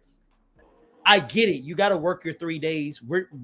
We understand that. But in that same 3 days, we gotta just highlight some things. This is the pushback I want to give Shannon earlier.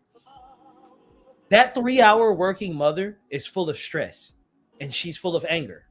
And after that 3-shift working mother comes home, she's not being the most loving and the most kind to her son. And again, we're talking about men. And for the most parts, we're not talking about only child. We're not talking about an only child. For the most part, if a woman is in a position where she has to work 3 jobs to take care of a child, for the most part, she does have multiple children.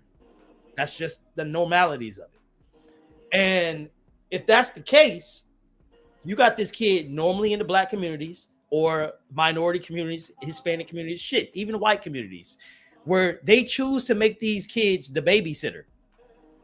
They just make these young boys the babysitter. And what they do is they fill these kids with nothing but their anger, their bitterness, and their hatred from having to work all these shifts. So they teach them to hate their fathers. They teach them to push back on strong authoritative men when it comes to. So when these young boys start to get into the workplace, they don't know how to take a strong direction from a strong male role model, because for all their life, they're growing up watching their mother being bitter from having to work a 3 shifts. You feel me? And now she's instilling like, your dad ain't shit. Your dad ain't shit. Your dad ain't shit, which that might be true. But in the same breath, it's just creating a bitter young man that's just going to create more excuses when he gets older.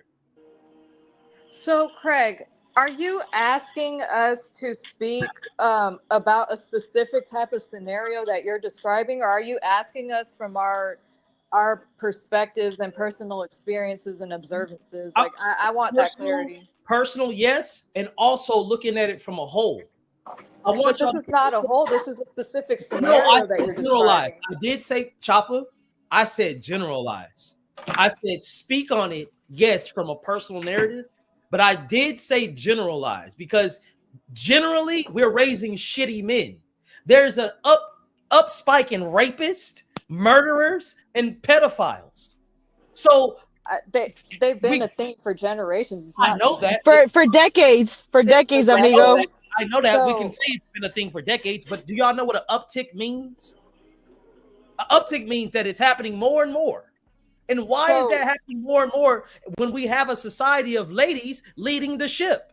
So I don't agree with. I don't agree either. I'm sorry. Go ahead, Krita. Craig. You don't have to agree with me. I don't. Okay, well, here's the thing. Like, the reason why I have to push back, I don't necessarily agree with you about there being an uptick in undateable men because there is an increase in single motherhood. Is that your argument? If so, I don't agree with it because the statistics do not say otherwise. And if you're speaking specifically in Black communities, it's only showing like what 45% or 47% of Black mothers, which you're neglecting a whole 53% of Black households. But I want after y'all speak, I want Cali girl to go, and then afterwards, Shannon, Ramey, and Dennis in that order. I want y'all to hear me again. I'm going to step down. I'm going to continue to pick up from my opinion. But I want y'all to give y'all opinion. Then Cali girl, Shannon, Ramey, then Dennis. I'll be back. Okay, well, picking up what I was saying, I don't agree with there being an uptick in a lack of quality men due to single motherhood. I don't, the statistics do not prove that. And I personally, from my personal observances, I don't have any kids of my own, but from what I observe, I mean, single mothers that I know personally, they're actively involved in their sons. Those who do have sons, they're actively involved in their sons' lives. They're actively, uh, surrounding them with. If they don't have a man in the household, they will find, a male relative that would possibly be a good example for this young boy, uh, to know a good quality man is like. There, and some are even like, dating, or looking for, men who are good quality men who can also be, a good, example for their son. So I mean, I don't feel like it's really much else women can do other than, expose them to an example of a good man, because we're women. Like, we don't know, like, we don't know what it is to be a man. So how do you expect, a single mother to, like, know how to raise a quality man if, like, she has to expose him to a good example of a good man? She can't do it Okay. herself. Okay, like you said that your friend group of women that um are trying to look for a good man to show their child Not a what a friend good. group, just a couple friends. And Okay, I can just only go on examples if we're talking okay. single mothers. Yeah, okay, that yes, okay, that you gotta remember that's your couple of friends, but but in reality, even women, some women, they have kids, they still goes for the other, they will still go for the douchebag. It's like some women are just programmed to just date douchebags. They just programmed to date douchebags, I and like Rosa said, like, and I like what Rosa said, like now you got women that's just they don't even care about the personality. Oh yeah, he got to make 100K a year, and which that was one of the topics I remember we me and you talked about. Was like, yeah, he can make a lot of money, but he's still gonna treat you bad. He's still gonna cheat on you and stuff. So like you shouldn't base finding a good man on money. You should base, and I'm not speaking on you, Charlie. I'm just saying on women, like you should base it on what's is in his heart and how he moves and operates. But like I said, like even though yes, you could say she's gonna surround herself with good men, yes, but majority of those women, I said majority, are still gonna go find another douchebag. Like just replace the old douchebag with a new one. You know what I'm saying? So you can go now.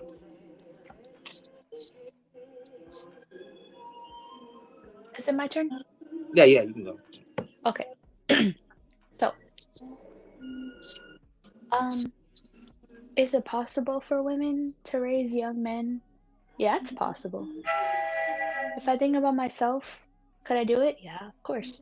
I could do it because there would be no other option, right? I would need to do it if their dad wasn't there. But I think there's a couple things. I see where Chop is coming from. Like, okay, so you could find him a decent male role model. You could do that, an uncle, a grandpa, etc., etc. But the thing is, that's a really big ask from another man because that's not his child. So if he's kind enough to do that and he's a decent enough human being to do that, that's amazing. But I know me personally, if I had a son and his dad was not around, I would feel tremendous guilt. I would be like, what choices did I make? Why are we here? What are we doing? Because I know that no matter what, I could never be his dad. And I know like women have been doing it and women continue to do it and all those things. But I I think also too, I have a biased point of view because my dad and I are really close. And yes, I'm a female, but there's a lot of things, even myself, I can only talk to my dad about. Because my mom will understand, but my dad will have a better perspective. I just know my parents because I have two parents, right? But I also think that if I had a choice, I wouldn't want to do it on my own. I wouldn't want to stress out like that. I would not want to struggle like that. I would want their dad to be there because we're social beings, we're social creatures. Two people made the baby, two people could raise them together. Like that's how I feel about it. Is it possible? Yes. Do I want it? No. I wouldn't want to Yeah. do the possibility. I would rather make my life and the kid's life a lot easier by having that person around because I would hope and I would know because I don't have kids. So I know that if I make a baby with somebody, it would be with somebody that I would want around my child. So in an ideal world, um, the both parents would be involved, whether they be divorced or not. But if we're speaking on like single mothers who don't have a choice, um, however they got to that situation, it could be that their husband passed away. You just really never know why single mothers, and you can't guilt trip them either because they ended up in that situation by possibly things outside of their control. And, I don't think it's fair to be putting the blame on them for not choosing the right man when men are over here just putting on a disguise and deceiving, women, showing them that they're good men and only to end up not, truly being a good man. That's not a fault of a woman. And, her having a child with this man, I'm sure she didn't actively by choice decide, hey, I'm going to have this baby by myself and raise him. Now, mind you, yes, there are some women who are, have that mentality because they want a fat check from welfare or like they, want that, control, I guess, to manipulate their baby daddy. But those are like toxic people. Now, if we're speaking on toxic people and toxic scenarios, yeah, shit like that exists, and it would traumatize any child, boy or girl. And that's not good. Like, that's why I keep saying people need to heal from their traumas and like or actively work on it before even considering having children. Because like, that Choppa, would you say in that stream of consciousness, would you say then that it's better if people are married before they have children? In absolutely. that I mean, ideally in an ideal world, like, yeah, I mean, you should be able to like raise a household with somebody you trust and somebody that you want to build with. But okay. also, too, on the flip side of that coin, not all marriages, are successful. And, there are those households that are toxic where, parents always fight, they end up getting divorced, or like the kids witness abuse.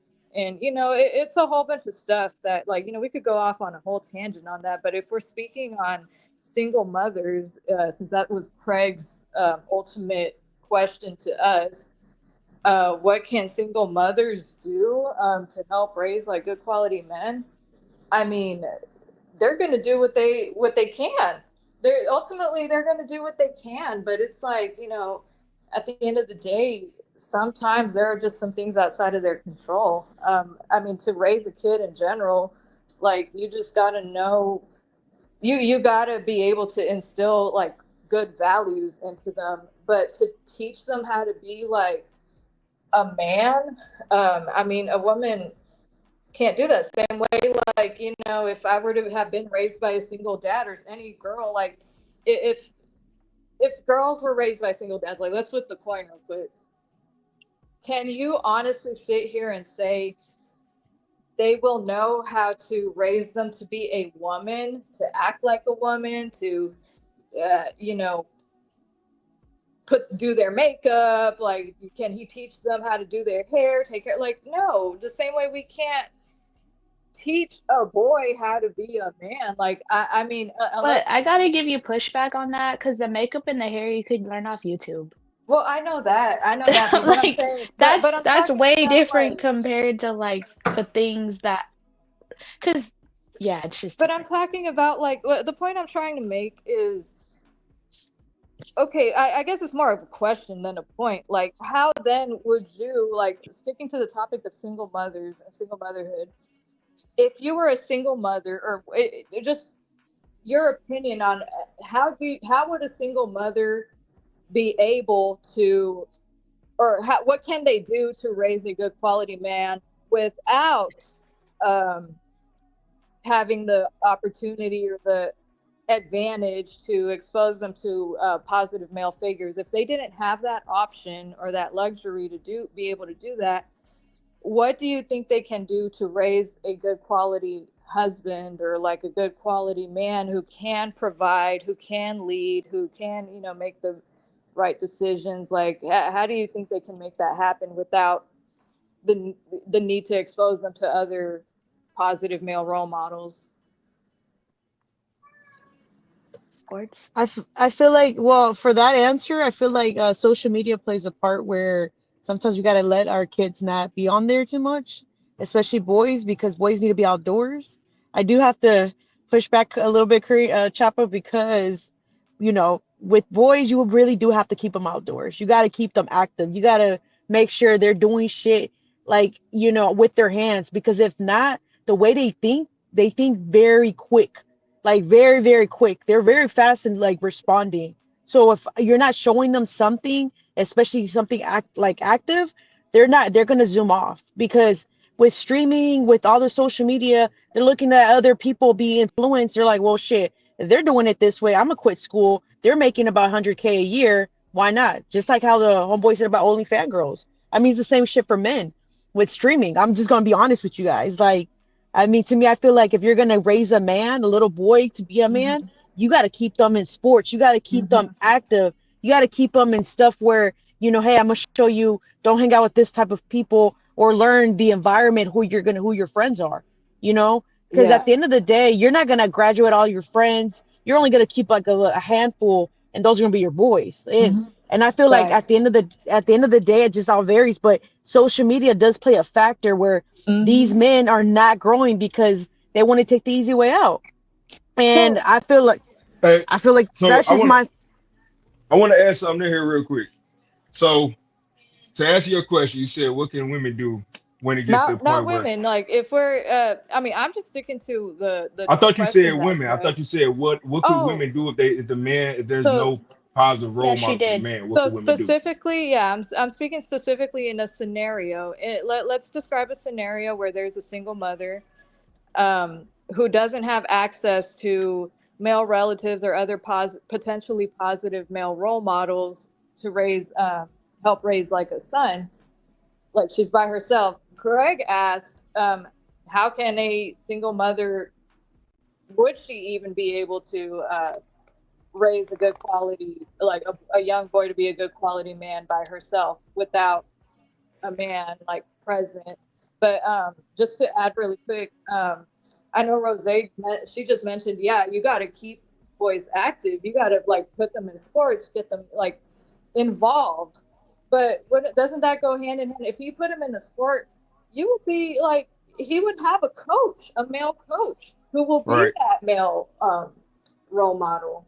Potentially, he will be in with like-minded boys who are, let's be real. Most athletes are ambitious. They grow up to be ambitious men. They grow up with character development. So what doesn't that go hand in hand with, like, you'll provide him that community to be around other like positive male figures in his life? I think that's the point I'm trying to make. Like, that, I feel like a boy, to raise a little boy, he has to have that community of good male role models to look up to. That's actually true, because there's people that, they have their kids with godparents for a reason. Sometimes, some of the, like, it's depending on the person and the religion. Some people have godparents for a certain reason, because situations where I have a friend, her spouse passed away because he served in the military, and she had to get godparents. Luckily, he was able to be there before he passed away. But scenarios like that, you do have to have some type of, and I agree, I do agree, but I'm also saying as well, like, as a single mother, if you're asking that question, I do feel like you do have to push yourself to push your kid. I mean, as much as you don't want to, if you're not as active with your kid or not going to the gym to keep your son active, then you're never going to have that kid to be motivated. He's not going to have ambition. He's not going to have, like, well, shit, my mom don't do it. I don't got a dad. So if my mom just says not to do it, I'm not gonna do it. You know what I mean? And that's right. You're like coaches. You got to have a coach or some type of guidance. But there's other people that have godparents for scenarios like that too. You know. So I do agree. You got to have some type of, male figure, uncle or like a best friend, that guy friend that takes care of your kid as well. I agree.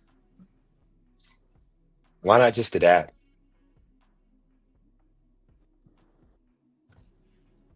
Because it all Understanding that. depends on how it depends on the kid, if the kid wants to have a dad, because there's sometimes they have a relationship with their godparent Why, differently. why would a kid not Good. want his dad?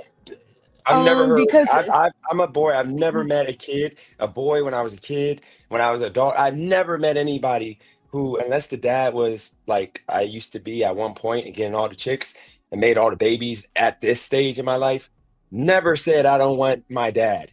Never. Unless he was a loser, a thug.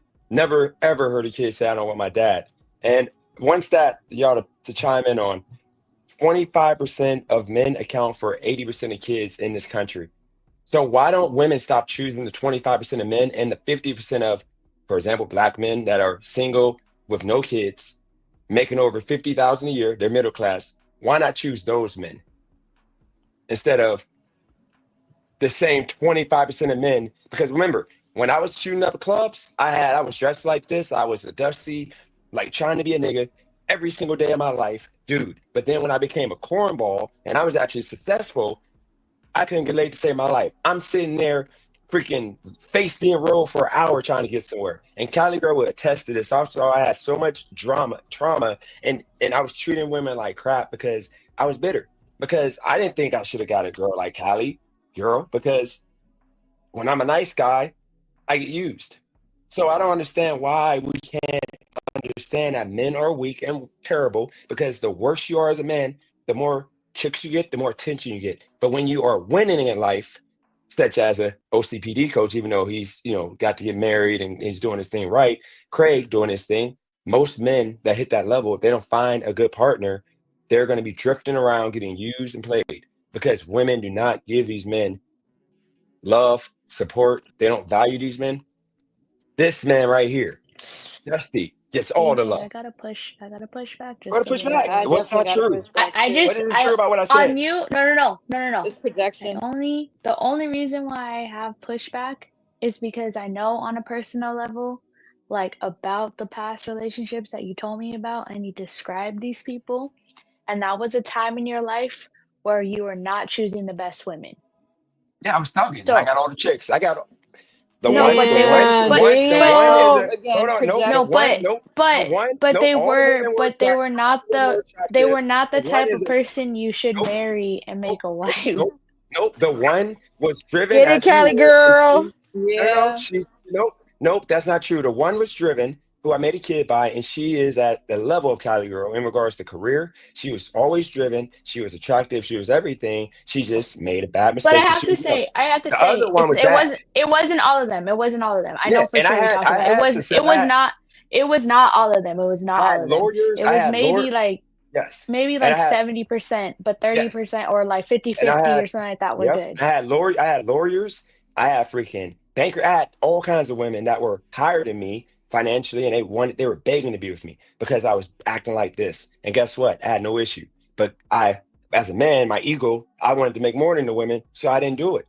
I walked away from it. But once again, you women are choosing men like me. You shouldn't be choosing that. You should be choosing fathers, dads, men who are going to be good fathers. It's not that hard. If they don't go for men that don't have kids, go for men that are middle class or higher, or go for a man with real potential, not a guy trying to sell you a dream that he's going to be a rapper or he's going to be a freaking like engineer, but he's not in college. He's not doing nothing. He was at Subway selling your dream. McDonald's talking about he's about to be the best manager at McDonald's ever. Just stop. Choose good Hey, I men. But used to work at a sub shop. and Cali girl, you chose bad men. You know you chose Cali girl. No, You I'm chose saying bad men.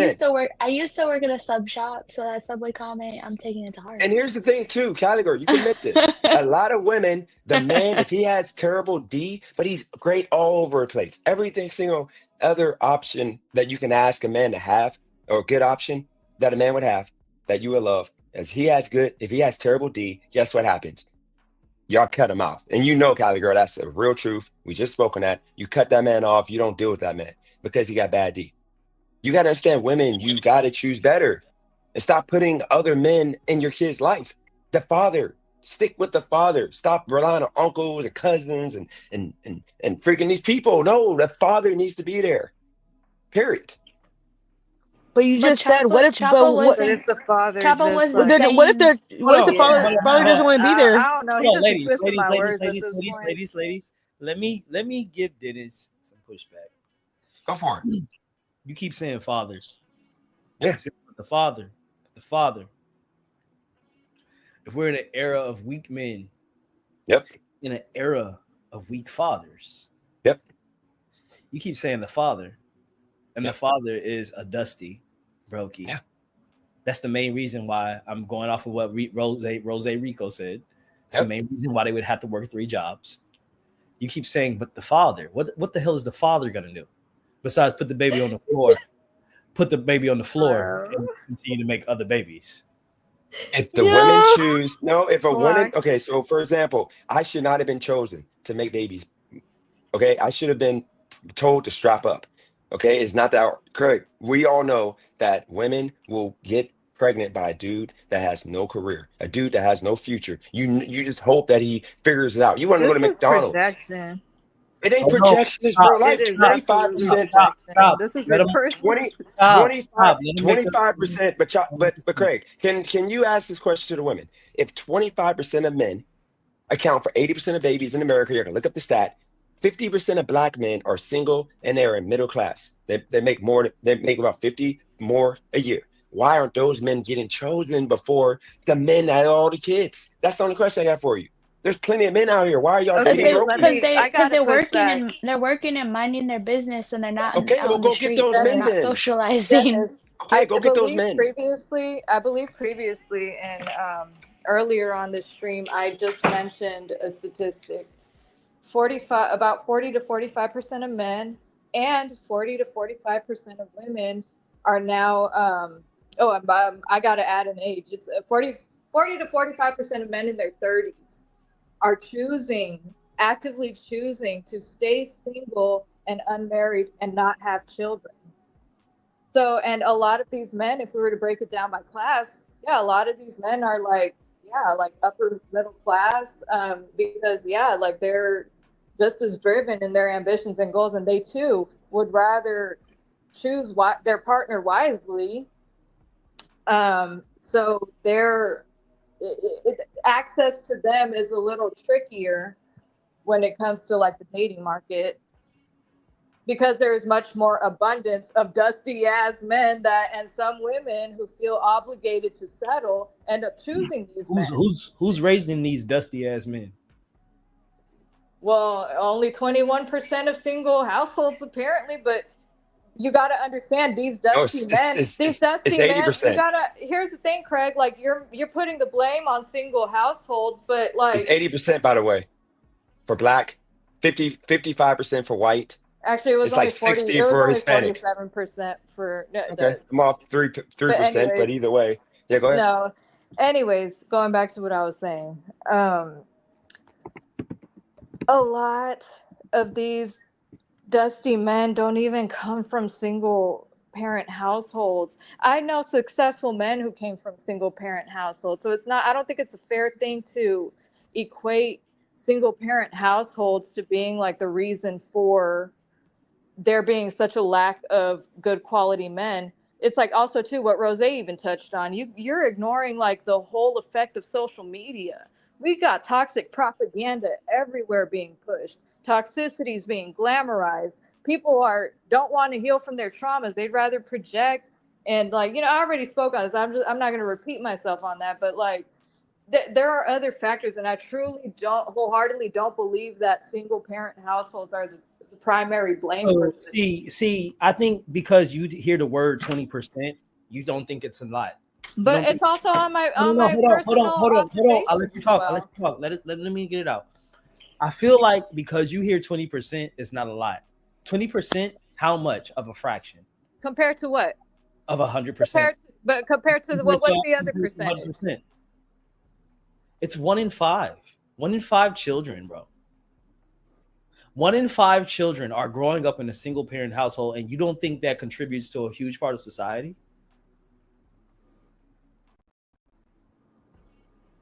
I feel like That's massive. there are other factors You that feel come into like, play. can you all I talk really off do. facts and not feelings?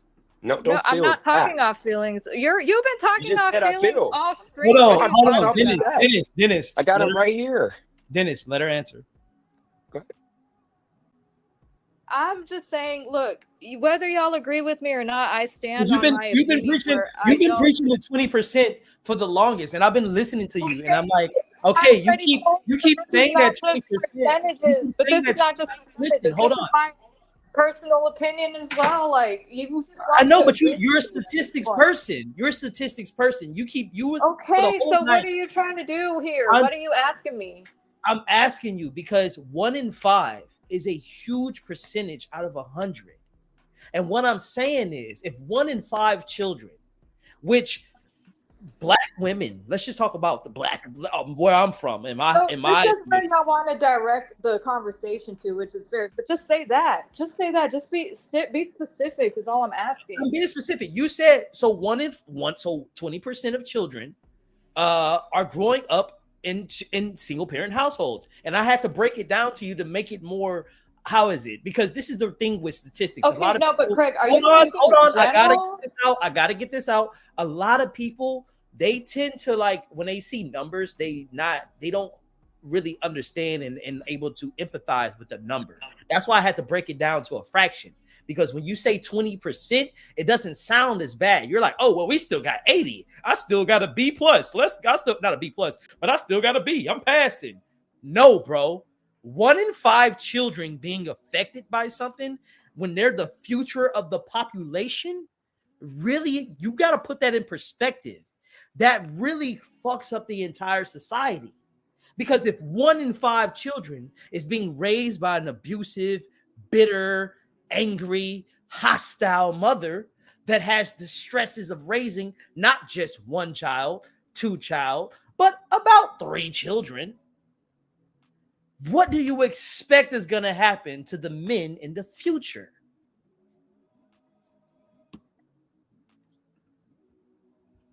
Hey, Craig, I was gonna say too, but like 40 years ago, it was extremely rare for you to not have both parents in the household. It was a different Exactly. dynamic, but it was extremely like I remember because my dad's in his 70s, okay? And I remember we were talking about all this, and he's like, "Oh no, like people felt bad for you if you didn't have your dad. Like Yeah. kids would talk about you at school." So I know, like, I'm not saying I'm not saying that what women are doing, like the way they're raising their kids, I'm not saying that it's bad, but I'm saying that I do see a big cultural shift. It's there. Like there are things going on. But I do have to say for like the men on the panel, whether you're a father or whether you plan on being a father, um, my question would be, do you feel responsible for teaching your young people, you know, your offspring, your daughter or your son, do you feel responsible for showing them how to love the person you're in a relationship with? Because I think that's also something that affects our young people too. Because we're talking about the stats and this and that, but I have to empathize with men because I feel like it's more productive to empathize with people. And I empathize with women as well. If you grew up in a household where you don't have two parents, if you've never seen a healthy relationship or a healthy dynamic between your parents, how do you mimic that? I'm not saying it's impossible, but I'm saying I feel like it's a lot easier to mimic that and be able to have a healthy relationship of your own in the future.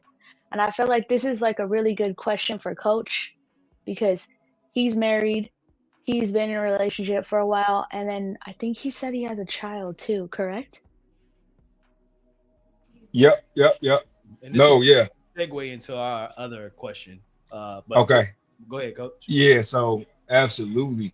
I have a I have a 4-year-old And I'm still, I didn't do the baby mama stuff. I learned from growing up. I learned from other people's mistakes. And one thing that I always try to make sure I show my son, first of all, is loving my wife, how to love your significant other, but then also the active teaching that comes with fatherhood is something that I don't think we're touching on. I know we're just talking, and I wanted to get this point out real quick because I didn't get to go before, but I know we were talking about having other That's why I men wanted to come in. ask you this too, because Yeah, you're living the life. yeah, I appreciate that. And yeah, we talk about having other men come in and having them come and do all this, but it's not the same. I'm gonna tell you this. One of the benefits of being in the home with your child is that you know their brain. My son, when he does certain things, when he's learning, if he's acting up, if he's having a hard time controlling himself or whatever it might be, because I can see myself in him, it allows me to teach him and direct him better. You can't just get that if you just pull any old man from the street and say, hey, come raise his son, come raise his boy. Another issue is this, and I've seen it so many times, especially if you bring other men in and step parents, there's going to be a point where their young man is going to get rebellious, more than likely. At 14 years old, 15 years old, the mom is not going to be able to tell him anything because boy, we have to get out and do stuff on our own. That stepfather might get a lot of resentment. And with young men, you have to have their ear. So it's not just keeping them busy and putting them out here and go play sports and do all. No, that's the small part. And that's where I think a lot of single moms, and I want to make sure I'm putting this out there. Some moms are single by accident, some moms are single by choice, right? But when you make that active decision to say, I'm going to be a single mom with a young man, please make sure that you are going to try to do your best to build a community around that young man. Because at 14 years old, when he starts getting rebellious, he's going to start looking for somebody to latch to. That's when a lot of times young men get lost because we start latching to success, the visual success.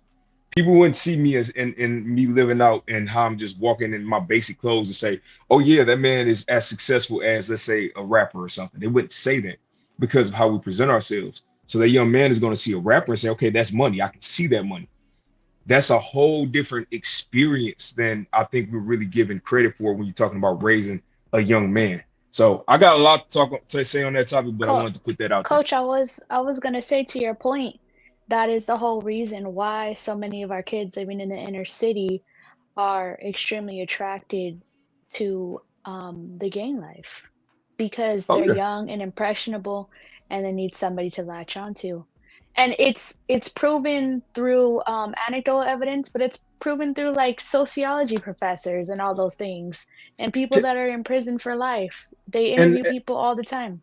And let me add, I gotta add another thing on here. I think it was, yeah, it was you. It was you. I wrote notes down earlier. You said that men were in their prime a little, back in the day because of money, financial resources, being able to get that.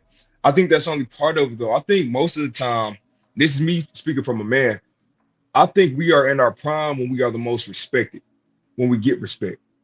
And I think we start clinging, trying to join gangs and join groups and do this and do that because we want respect. Not because we want to be liked, but because we want respect. And you go around where you think you're respected. So that is a whole nother element that respect is something that you have to teach a young man the value of respect and how to actually obtain worthy respect as they grow up. Otherwise, we start seeking this cheap respect, this fake respect, and that's what most men in the world nowadays is some shallow respect. It's not real. So go ahead. You on mute, Yeah, no, Greg. So I've been wanting to and I want to pick up from that too. You from the respecting and teaching respect and learning respect and gaining respect. Uh, and ladies, feel free to push back after this. But after I push back, after I give my point of view, I do want to implore Sticks to go, then Rainy, and then I'll be bringing back the Amazing Hustler. But earlier you said that it's not a woman's job to raise a men. Men have to raise men. This, that, and the third. And a lot of times when we talk about we've only been talking about single parent households. We haven't even talked about divorced households. We haven't talked about parents separating. We haven't talked about The parents, co-parenting? huh? The co-parenting? Yeah, we haven't talked about that. So with co-parenting comes a lot of things. With divorce comes a lot of things as well. Divorce harbors bitterness. Divorce harbors anger. Divorce harbors a lot of different things that when women go through divorce, they tend to put on upon their children. They tend to instill terrible values when it comes to their sons, their daughters, and they become very, very bitter and angry, and it can really destroy the shaping of a young boy. And so when this pertains to young men, you said that it is a man's job to raise his child. Well, that is 100% correct, yes. But when the court system is ripping young boys from away from their fathers, because the court system literally favors the woman, and it is forcing it is giving women actually an incentive to not have fathers into the households of those children, i.e., welfare systems, food stamp systems. All these things can contribute to literally creating a bitter, angry young man. And when a young man is bitter and angry and young, like at the age of 14 to 15, 16, 17, and they're harboring that and they're learning that, that can create that's where you got that YN mentality. That's where you have that mentality of I'm gonna take what I want. I'm gonna create excuses. I'm gonna respect is not earned. Type shit. Like it's a lot of things that these young men, that these young ladies will start to do. That's why, and I'm gonna speak from personal experience. You know, when my parents separated, I chose to go with my father. I chose to go with I had the option to go with both, and I chose my father because I was like, I'm 15 now. At this point, Mom, you've done your work. You've done what you needed to. If I have the opportunity to be raised by a strong man, I need to take it. And a lot of young boys don't have my opportunity. They don't have that opportunity to say, hey, I got a father that is choosing to be in my life. That's rare. And so I want to push back on that, because I know you say that it is up to the man to raise a man, but what happens when these strong men don't even have an opportunity to be in these men's life, young men's life? Hey, so I wish I would have wrote down exactly what I said, because I could have swore I had a little more context with it. I thought what I was saying was that I thought the question was, what can women do to raise men at a certain, like, what could women do? Absolutely, And absolutely. Like how they're doing things now. Yeah, and my answer to that was nothing. It's nothing that the woman can really do to raise the man. That's what the dad would be there for. So if we're talking about a situation where the dad is not able to do it, then that's a whole different type of situation, because now we're forcing the woman to try to see what they can do. But I just don't think that women are naturally equipped to deal with raising a man who is well-rounded all the way around. It's a lot that goes into that, and you're going to need men there. So yeah, and that's my point on that. I don't know if I misrepresented what I was saying earlier, but if the man isn't there, you can't do anything. I think we're kind of agreeing to a certain extent. Yeah. More like long story short, but I get what you're saying exactly. I feel like they could do a little things like, change the environment, the habitat, maybe bring. Wow, Dennis keeps changing outfits. Bringing them, yeah, he keeps. All right, okay, like taking them to church, and just and actually being straightforward with them, like, hey, listen, your dad's not around, but that don't mean you have to go and be a gang member and this and that to find validation from society and stuff like that. So I feel like, there's little things they could do. Yes, they cannot take a guy void, but a man void, but it's little things they could do.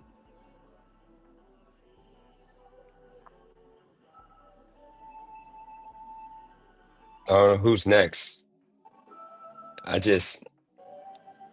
I don't know what to do, man. I got a I lot to say see. on That's my. my I got a I lot fault. tomorrow. I got a lot to say on my channel tomorrow. I'm probably gonna do a 5-hour stream about women now because I've been getting bashed for saying just the most common sense thing. I can't even add because if I don't articulate myself as, genius level as OCPD, like everybody, I got to call you an OCPD because all respect, you are the man when it comes to like breaking it down. Like I just keep it real. Like I just say what it is, and you know, I'm just a mess. So I thought if I put this suit jacket on, that I would be able to articulate myself a little bit better. But my head, I can't get there. I still Wait, feel dumb, so it ain't really wait. work. So Dennis, when Just you having this problem, because hey, I seen you change two characters. I seen you went from hood Dennis to this Dennis. yeah, he So went That was rags to this, see, that jersey rags was to DJ. riches. Yeah, that jersey was DJ, and I used to be that guy. But here's the thing, I want y'all to. I'm sorry, Cali girl, I got to use you for example. You know what she said today? I'm like, Cali girl, I'm shocked. You're literally like, you're more like submissive, Hold kind, on, hold on, hold on. friendly. I want you to no, no, no. I want you to Right? respond to what Shannon was talking about because you're about Yeah, to take us do that all one. off topic. You're about to, Okay, but y'all finish. Y'all finish. no, Cause I want you. y'all went No, too deep. no, we didn't go too deep. If you're gonna respond to what we're saying. Can a woman raise a child past like what can they do when it comes to raising their children? What values can they instill into This their is child? You know Well, what I this mean? is simple. This is simple. It's this simple. Women raise daughters the best. Men can, okay, if you put a man and a woman, or a daughter and a son with a father, we can come out unfazed.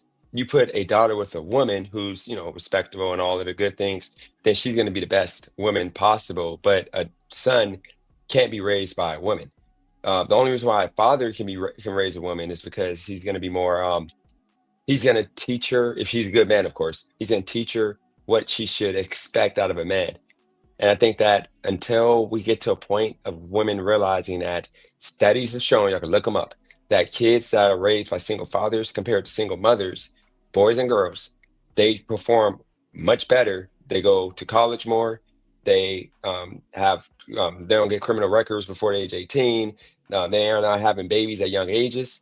All the statistics are positive in regards to a father raising any or all kids compared to a woman. And I'm not saying women DJ, are not good DJ. caretaker. Cali girl, you already know. Think about my No, no, I'm son. just saying I don't. What happened No, when I got into I'm his not. No, life? no, no. Wait. I just want to know because you're using the word can't, and I'm not No, you disagreeing or can't with agreeing boy. with. You No, can't no, with no, no, no. boys. Wait, wait. I'm not disagreeing or agreeing with you, but when you use the word can't and you say women can't raise men or can't raise boys, Okay. what's then if they're doing it anyway? Like if it's happening in real time, then Yeah, and what you are they have the doing? highest levels. You have the highest levels now of single mothers. You have the highest level of YNs. You have the highest number of school shooters. You have the highest number of incels that bash women all day on social media. You have the highest number of out of work men who are being forced into the work field to where the government literally has to tell able-bodied people that if you don't have a job within 6 months, you're going to be off of social services, and they're fighting millions of people fighting to keep their social services and not work. You have the worst of all men right now because they're being raised by women more than men. That's a statistic. Look it up. Like you can't say that you guys are raising men right or boys right, but then when I give you statistics, you say, oh, well, it ain't our fault. No, more women are raising boys more than ever. And you have the worst men ever in history in America. More poverty and weak men than ever before. And now women, yes, you single boss women are doing better than men. You got more education and you guys are starting to earn more because your job fields are surging, like nursing, most of the job fields that women directly go into are surging, but the fields that men are going into are dying a lot of reasons because of technology, AI, etc. So I'm just saying, I'm until going we get to after a you, point but that more men are raising all the kids, like if you have a breakup, because most of the kids, I mean, the parents aren't marrying anymore because women are literally turning down marriage before having a kid, which is stupid. But here's the situation: if we go back to when you break up the household, the kids go to the father, we will have a better society in America. But until that happens, it's going to continue getting worse with the YN movement and all the other groups of kids that are just destroying the country. But go ahead, Sticks. So, question: can women raise kids once they hit puberty? So, like 14 and above? Yes, they can. However, it the prerequisites for it to be a smooth transition post 14 is it's a lot. It's a lot. It damn near in certain circumstances because you also gotta remember what kind of child do you have, right? Um, if you're fortunate enough to have a child that is stubborn and is filled with a lot of conviction, isn't pulled a lot by peer pressure, I feel like it would be a lot easier for a woman to raise said child alone because at that point you just have to instill the right morals in him. And you need to make that child understand, not from your perspective, but from his, why he needs these morals in their lives or in this kid's life. So when he gets to that 14, 15, even when he's rebellious and pushing back against you as the mother, those morals are what's gonna guide him out there when he is in those quote unquote compromised situations where he wouldn't necessarily be peer pressured to do anything that would have long lasting damage on him, right? I'm talking the drinking too early or getting involved in drugs that would definitely fuck you to fuck up for the rest of your life, or joining a gang for no fucking reason other than your friend told you to and it sounded like a good idea in the moment. Those convictions would be and there wouldn't be any peer pressure to push him either. Because again, you're dealing with a stubborn ass kid. Now, the problem with that is pre 14, it's a stubborn fucking kid. He won't even want to listen to you. So it's definitely possible. And that's honestly like the best case scenario. Everything after that is constant work. And it's not just a woman thing. I do feel I disagree with the women with the men being like raising better daughters in that a lot of men are soft with their daughters and this is why I personally think you need two parents in the household because most genders know what they can get away with the other gender. Every boy knows what he can get away with his mom. Every girl knows what she can get away with her dad. You kind of need mom to check daughter like, yo, you bullshitting. Now you need dad to check son like, yeah, she might be okay with it, but I see what the fuck you're trying to do, you know? And but in that same token, it's just the relativity of it all. I don't think and that's why the rebellious stage for like a single mother, it feels heavier because your son will almost feel alone in that instance because you're not a guy. So regardless of whatever teenage experience you might have as a woman, it wasn't a teenage experience from the perspective of a man. Am I making sense? So he's gonna look at you, he's gonna understand you know more than him, but you're still an outsider because everything you know is from different lens. So that's why you still need a father figure in there. But it's not to say women can't do it. It's just it's gonna take a lot more. Like it's a lot more taxing. And the truth is, considering what it takes to raise a good child in that environment as a single mother, and this doesn't just apply to boys, it applies to girls too. I don't care if you're a single parent, dad or mom, what it takes, man, some people don't have that in them. And that's just the truth. It's either they don't have it in them or they're not willing to sacrifice what it takes to really, really on their own raise that child, let alone two or three who are going into puberty at the same time. Now, I do want to piggyback off what OCD had said as far as little boys at that age kind of seeking respect and getting flashy. While I do think there's an aspect to it, I think a lot of times it's not even the flash that attracts or the perception of respect that attracts the individuals. It's the admiration and the sense of camaraderie. Because if you think about the gang dynamic outside looking in, it feels more like a brotherhood, and that's why it appeals to a lot of young individuals. It's not necessarily that. again, this is not everybody, but I think this is another aspect of it. What draws them into it is feeling like they have a group or brothers or basically it feels the whole of a family, basically. It makes them feel like they belong and they're finally around people that they can just be themselves and not get judged but appreciated. And while that kind of helps for a bit, it goes downhill very fucking fast after that. But that's my 2 cents on it. It's not impossible. It's just it takes a lot if you're gonna be a single parent raising a kid. Before you stop though, can you answer this one question though? 'Cause you said the women can raise kids after age 14. I had never seen one video of a guy in a preschool or in the fifth grade, sixth grade, whatever grade, high school, confusing boys on what bathroom you use, what sport they're supposed to play, either with boys or girls. Like that's women. Women are pushing that to where now you have a most confused society of kids ever in history, to where kids don't even know which toilet to use. Like they're going into the girls' bathroom. Boys playing going against women. You gotta understand, men I are don't think shutting that's this down. relevant. When men are shutting this shit down to where now you're not allowed in high school to go against girls. We gotta fix women's sports. So that's the point. Like, how are you I gonna get say where you're 14 year coming olds? from.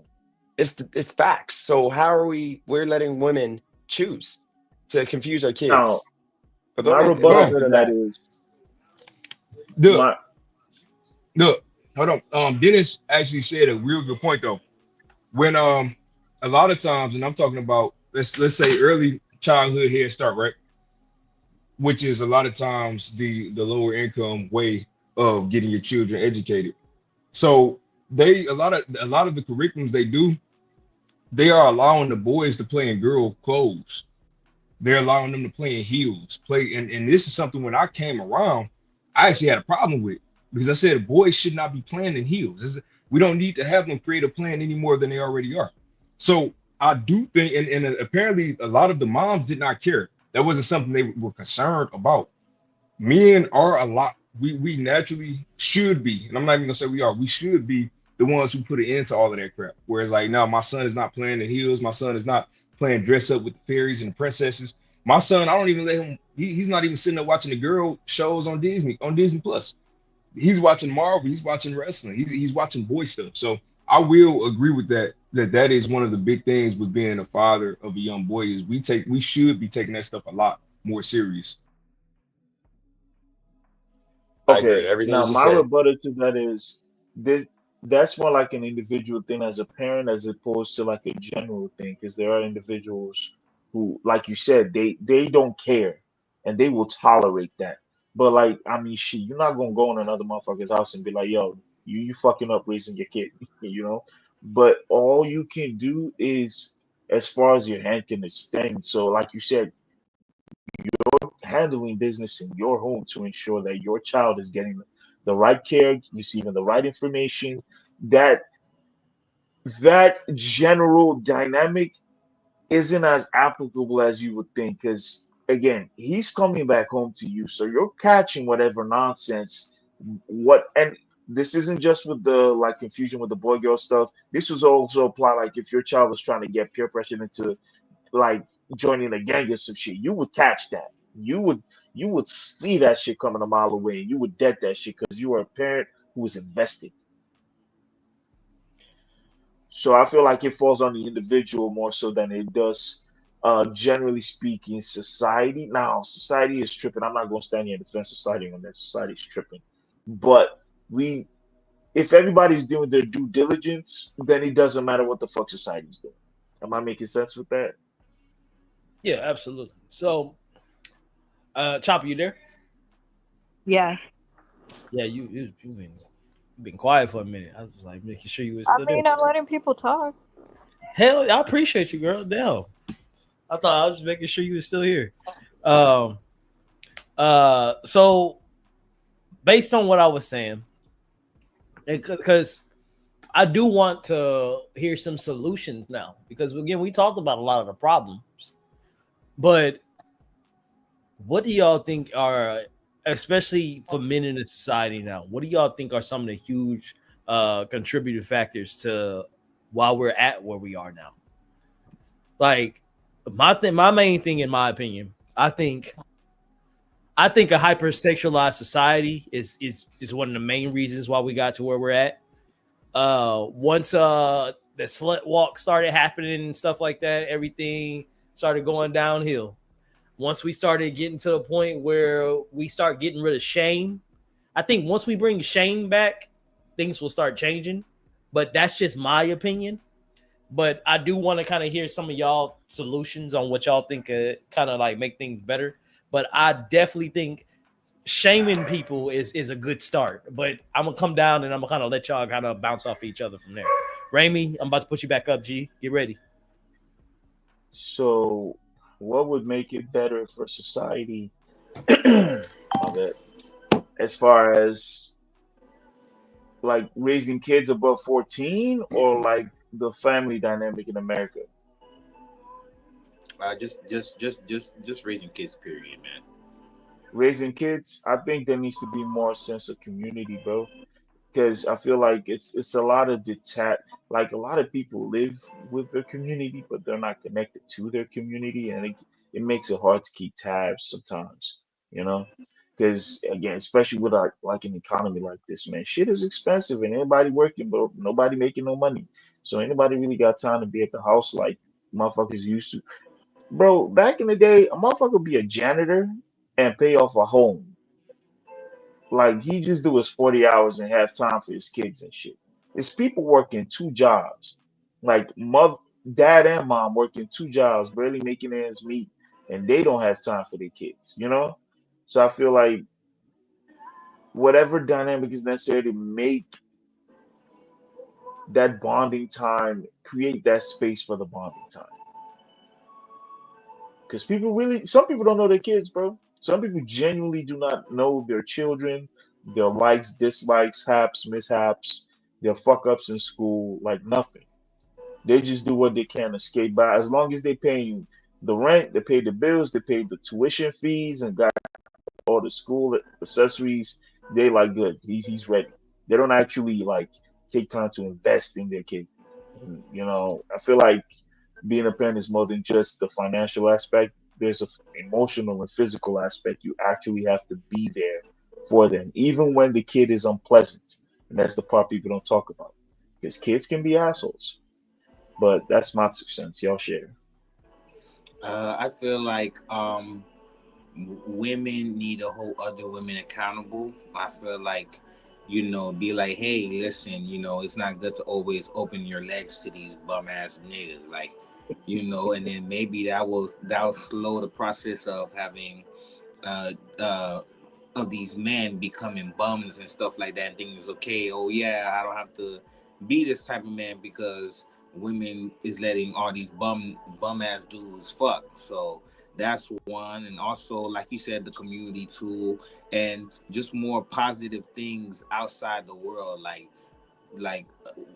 enough with the ratchetness with the fucking baddies and stuff like that. And also with the music we let our kids listen to and stuff like that. So I think that's the way we can just start changing the dynamic of that.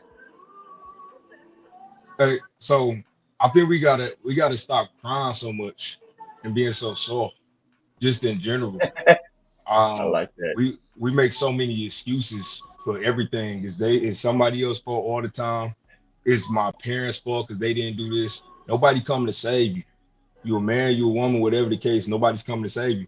So I think we don't work hard enough. I think we don't challenge ourselves enough. We don't try to push ourselves to learn more. We don't ask people that have more knowledge than us for knowledge. We don't humble ourselves to put ourselves in that situation. We don't present ourselves well when opportunities do come. So we have to just do work on ourselves in general. And that work starts with, like I said, look yourself in the mirror and understand if you're being soft in the world or not, because nobody is coming to save you.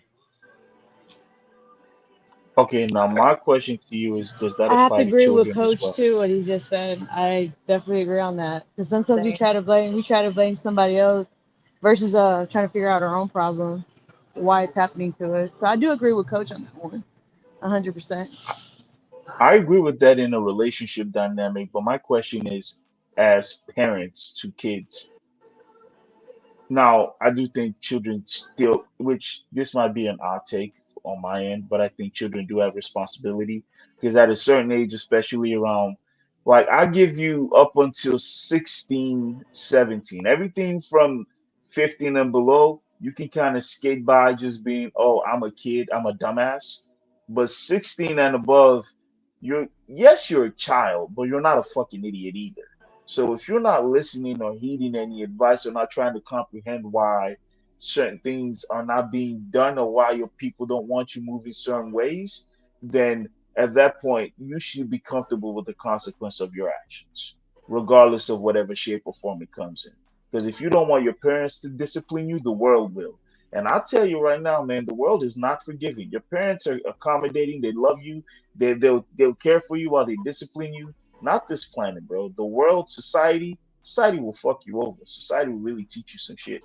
But like 15 and younger, I feel like, especially the younger aspect, like that 12, 10, 11, 8, while I do think you still have some form of responsibility because you're still a conscious being, I still think the parents at that point are more responsible for child's behaviors, be it erratic or not. You know what? One thing we gotta look at, okay, in regards to everything, when it comes down to it, bottom line is we know two parents work. Look at Brock Lesnar. Look at these men, and I'm gonna use Nigga this said Brock example of, Lesnar. yeah, I'm gonna use the example of wrestling. If you look at the wrestlers now, the ones that are huge, they're big, they're scary, you would never tackle like while they're going up the ramp. Those men were raised by two parents. They were raised in, a conservative place. Now you have these wrestlers like forgot dude's name. They got tackled. Rawlings, whatever. Seth Rawlings. He got tackled going up the ramp because the guy was like almost his size. And these wrestlers are small people. They're not what men used to look like. So you got to look now in 2025. As men, most of us are not even the size of what men used to be. We're not even as aggressive as men used to be. Kids don't fear us. Women don't respect us. I think a lot of it is our fault. We can't just blame women because when it comes down to it, yes, we need our fathers, but at the same time, we got to start being men because we used to have a respect as men that's just ain't there anymore because we're literally weak. Like even with me, I'm not fighting nobody. I'm gonna call the cops. I'm not about to waste my time because I can, I'm like, but we ain't used to think that way. We would just fight. So I think a lot of it is, we have become too sensitive and weak as a community. And I think we got to just get to a point that, or I know that we got to get to a point that we get back to the two-parent household. Until we do that, it's going to get worse and worse and worse overall. So I got to, agree with Choppa and Rose. They're right in regards to like they don't have a lot of options in 2025 because they're probably looking at the movies and looking at men 20 years ago, 15 years ago, and it used to be more like manly. Now we're like freaking chumps. So, and I think that's the reason why the thugs, we like nice guys, the good guys might hate on them, but a lot of women want those men because they'll still fight for them. They'll do the things that, which is kind of stupid to like provide for them instead of just going to get a job. But ultimately, like there's not too many traditional men left, you know. So I kind of see their point, but I think ultimately two-parent household, that's it. We fix that, we're good. Hey, Chopper, feel free to just interrupt these niggas. I'm sorry. Listen, I like it No, better. because I always I get like it better when you prideful. interrupt them because it gets a little spicy. I already decided I will not be portrayed as a certain type of way, and I'm sticking with that. I And feel now you on y'all are that. not about to portray me as I something I'm feel you on not, that. I feel you on that. But I respectfully. don't want to. I don't want to make it seem like I don't want you responding or nothing like that. I hope I didn't make you feel that way. I mean, I'm letting people speak, and I'll respond when the time is appropriate when people are done speaking. But clearly, it's a problem when I interrupt or when I Don't interject. worry. Don't worry I'm about. not going to do that. No, don't worry about what chat's saying. Like if you want to respond, still respond. You know what I mean? I still want you. I still want you to be a part of it. Like I feel like it's gotten a little quiet. I ain't heard from you. I need you. Well, I'm I'm letting the others speak before I can talk. nah, I Because feel every time I try to say something, it's like, I don't know. But that actually brings me to what I was going to say. I'm trying to give respect so that I can get that same level of respect, because I don't like it when, y'all be interrupting me mid sentence and, before I can even make a point, just like how y'all don't like me uh, interrupting before you make a point. So I'm just, simply giving the level of respect that I expect in return.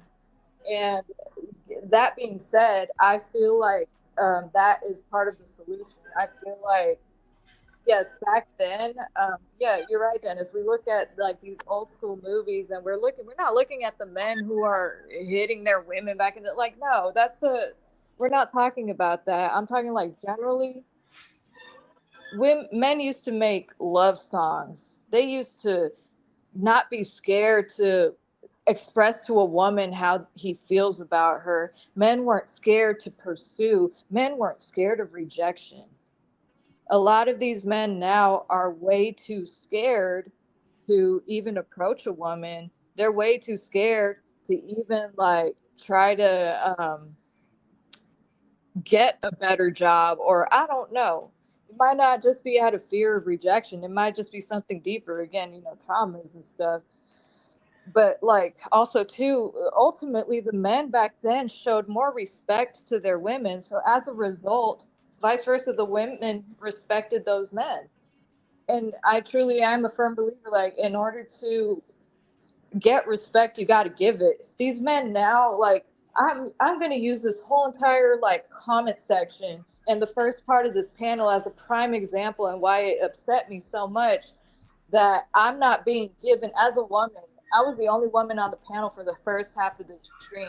I wasn't given no type of respect. They were talking shit in the comments, saying all types of shit. Dennis over here enabling it, like, and I'm being. I defended you. I defended you every time. Look at the chat. Every time they get Anyways, at you, I defended.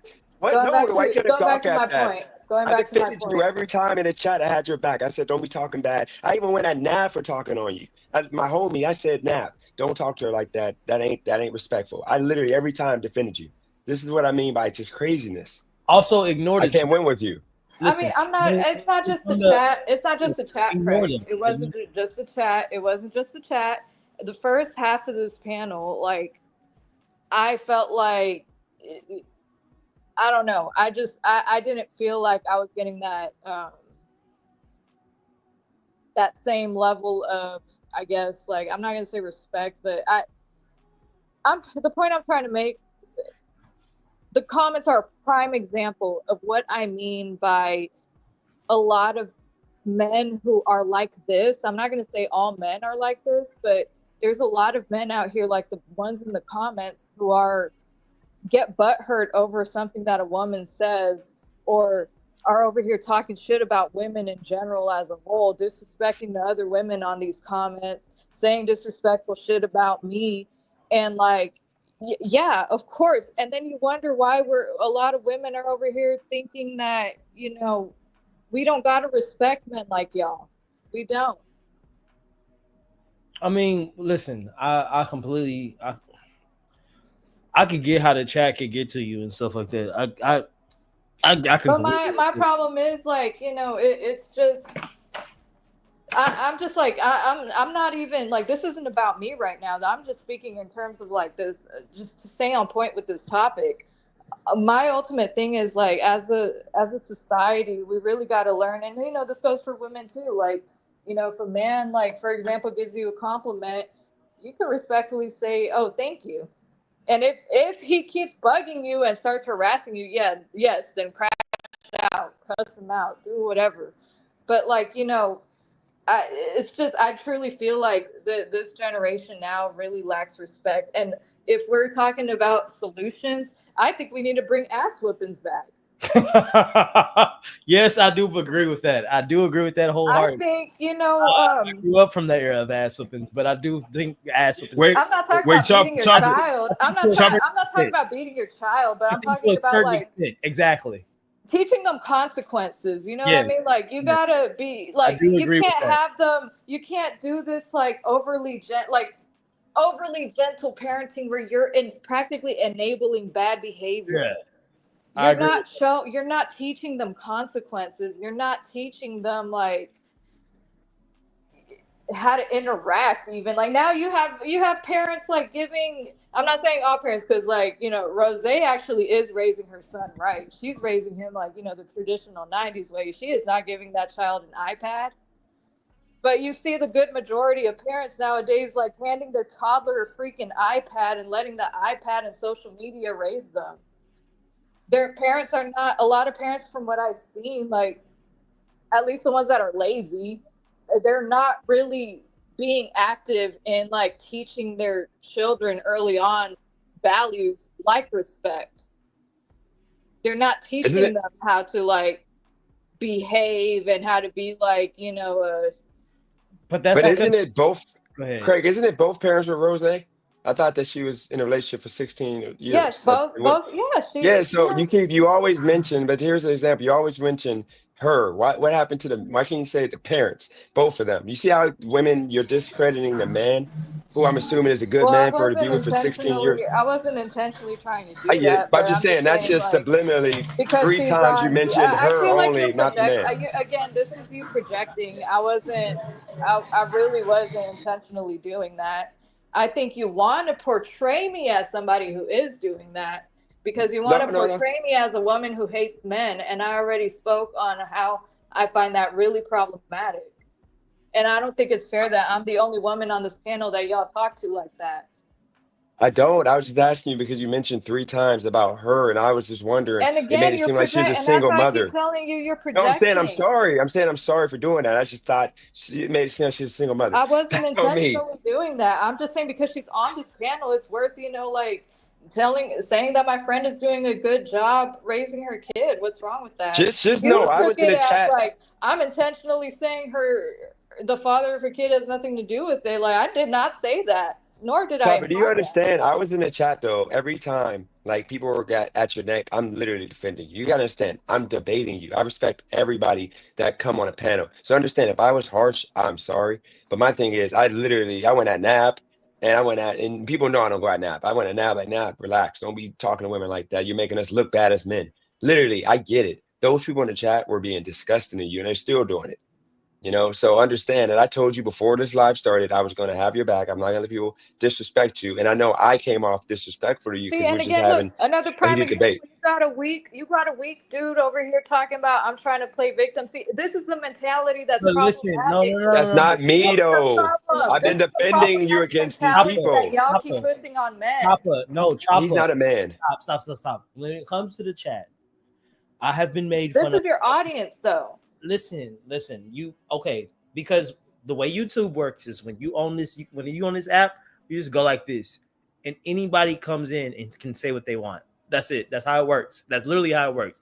How my thumb is going is literally how it works. You just keep going like that, and the person that you're on live right now, you can go up there and say something else. What I'm trying to tell you is you cannot formulate your opinions. You cannot care about how you think and what you think. If you're gonna do this, like you can't really care about what other people think about your opinions. It's kind of like what I was telling you earlier. Like I know a lot of people think that I'm trolling sometimes when I give my opinions because they're outlandish, but I'm not.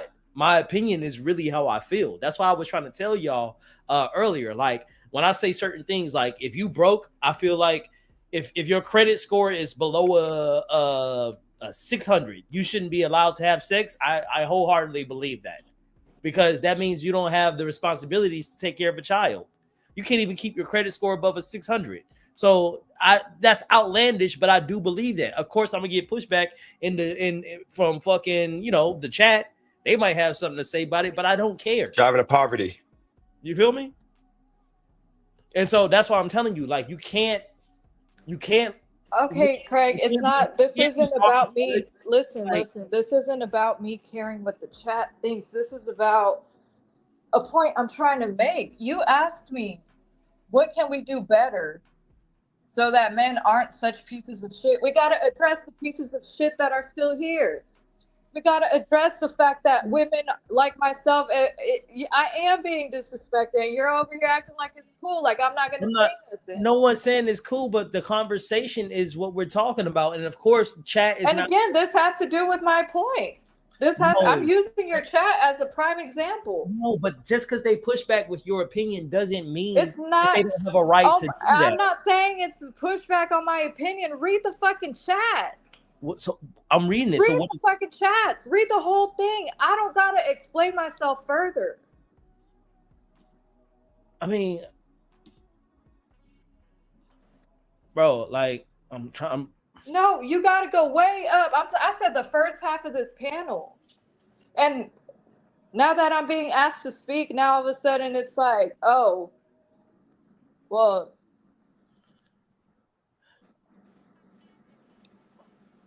No, I just want to listen. So I'm See, not. look, see shit like that. She's the victim. Like I'm not playing fucking victim. I'm just Oh, standing up when for my neck myself. vein The pop fuck. out, so listen, when my neck vein pop out and stuff like that, that people be making fun of me all the No, time my thing in chat. is, it's like And everybody be making fun of me on panel.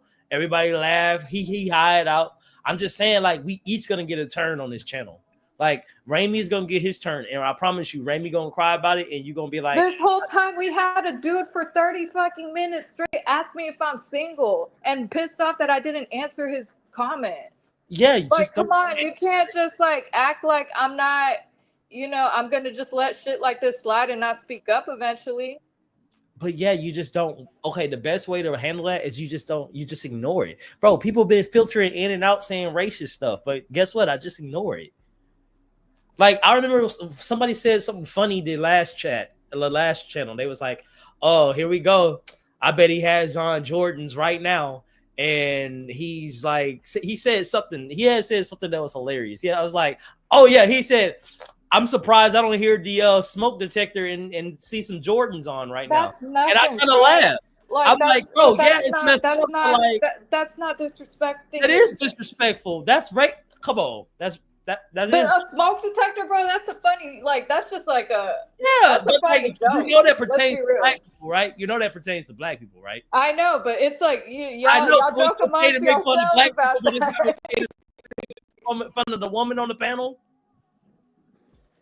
You muted, Ramey. Ramey, you muted. Craig, why don't you just block the dude? Boot him. Boot who? Bang ENT. He's the one doing the most damage. Nah, because then I mean, I don't see what he's saying wrong. I'm not gonna talk. I'm not gonna talk no mess him. because he looks like it wasn't just him. It was like he looks like a thug in the chat. Yeah, and you know what? I'm not even gonna like bring up the chat no more. I was just using this as a prime example to the point I was trying to make. Going back to your point, you asked a question, I answered, and I used this comment section as an example. Then we went on a whole tangent about it, and then y'all going back and forth with me about me being wrong about being upset with the comments. No, but he's a dusty black though. Look at his profile picture. I don't want no smoke with you, Bang. I'll call the cops if you come near me. Just understand that doesn't represent us. He's a dusty. Okay, but like that's the thing. The point. Okay, it wasn't just him. So what I don't want to do is I don't want to present a channel of like of being politically correct, bro. Like people. It's not even about being politically correct. It's about look at the audience that is watching. Like you really think this discussion is like okay, but we've been having women coming in here filtering in and out, and we've been having men coming in here filtering in and out. And I think for the most part, like it's been a successful show. Like they're gonna talk shit in the chat. That's just gonna happen. I keep telling y'all, like, don't be afraid of like pulling me to the side and voicing y'all grievances, because I've been doing this shit for 3 years on an amateur level with Dennis, like hopping on his panels and being a little guest on his panels and shit like that. That does make a difference. I'm used to people talking shit to me in the chat and saying shit to me in the chat and saying, "Oh, he's a beta male. Oh, I bet he's soft. The niggas in here look like they soft. Oh, that nigga's just rambling. I'm used to that. So eventually you will get used to it. But like it's good. Like if you keep watching the chat and you keep staying on it, That shit gonna get to you. Shout out to you. I'm not actively watching the chat. I'm just see you Shout took out to it you, this whole Giant. conversation to a whole thing about me. Like this isn't about me. I'm making a point, and I was using your chat as a prime example. Like you got to give respect to in order to get it. I'm simply saying I don't respect men who be acting like the dudes in the comments. That's all I'm saying. Do I feel like those men deserve respect? No. But what I'm saying is, listen, if you're gonna be, Do I think those men needed an ass whooping growing up? Hell yeah. That's why I'm saying we need no, but to. like people gonna listen. You when you get on the internet, bro. Like I come from the modern warfare. Okay, can we stop talking about this because now we're going off topic? I already said like this has nothing to do with me. Forget what I said. I'm not upset anymore. Like I'm trying to go back to the topic. Yeah, let's move on. Okay, Bang is a You keep thug. bringing up me like being upset over trolls. I already know there's gonna be trolls, but the reason why I brought up the chat was because it was conducive to what I'm trying to express based on your point. The point I'm trying to make back to your question. But now we're like side railing into this whole thing. You're schooling me about not letting trolls get to me. Like I'm not talking about that right now. We're going off topic now, and I'm not trying to do that. This isn't about me. No, I feel you on that. I just want to make sure you're good. I mean, you my friend today, so I got to make sure you're good. But Good. yeah, hopping back on it. I don't know if you heard what we were talking about earlier, Rico. But if you want to pick up from what I had asked, Shannon, Can you ask the women these questions though? But that question right there, I don't think this is true. See that question about the fact that they were defending single mothers being just as good as two parents. Did anybody really say that on the panel? I don't think anybody said that. Did anybody agree with that? I don't think did somebody say look, I'm gonna post it on screen. Y'all read it. Yeah, chat calling you out. The fact that you defending single mothers being just as good as two parents is the dumbest take I've heard in my Nobody on life. the panel, literally nobody said that on this. Yeah, panel. nobody said that. You must That's either what I have thought. selective hearing, or you have a short attention span, or you just want to hear what you want to hear. Yeah, nobody said that. Yeah, we kind of feed into the comment. We kind of feed into the stupid comment. So see, that's what I'm saying, and it's like, Craig, you even featured some of these stupid comments. No, I haven't featured a dumb. I asked. I thought that was in the first half of the panel. I promise I would never feature a single comment attacking somebody. Wait. They said the fact that a single parent. What was that statement again? That's what I'm saying. Like it's say it again. That's what it said. Chat was just calling out the fact that you defended single mothers being just as good as two parents. Oh, okay, all right. No, I ain't hear nobody say that. Yeah, I ain't hear nobody say that. No, literally nobody said that. See, look, somebody just came in here saying monkey right now. Look. Like, bro, like I don't even feel like what you want me to do, Chop? Like, Chop. I don't know the monkey noise. Why do you keep? What you want me to do? Okay, why are we? I already Hey, said so I'm ready to I don't move think on she's saying from the that though. comment. I want to make sure because I was listening to the whole thing. She not really. It don't sound like she really complaining about them for real. It seemed like she was just saying that them are examples of me and she don't respect. I didn't hear her saying like, "Oh, I'm about to leave because they bother me." Yeah, exactly. And it's like they keep circling back to the comments and making this about me complaining. Like I already told y'all, I'm not trying to be framed a certain way. I'm just saying, don't ever use them as examples because that's, bro. Do you see the people? Do you see the caliber of people? Okay, well, I mean, it's real time examples. What do you want me to do? If you want me to make an argument, I'm gonna bring up like good examples. This is a prime example in real time. Look at what Miss Brazy said. Miss Brazy's a prime. She will hold me accountable to the dogs come home. Okay, why are we still talking about the comments? I already said I'm ready to move back into topic. We keep circling back to this. Moving past it. I'm just saying that he called me a monkey out of nowhere, bro. I didn't even do nothing to him.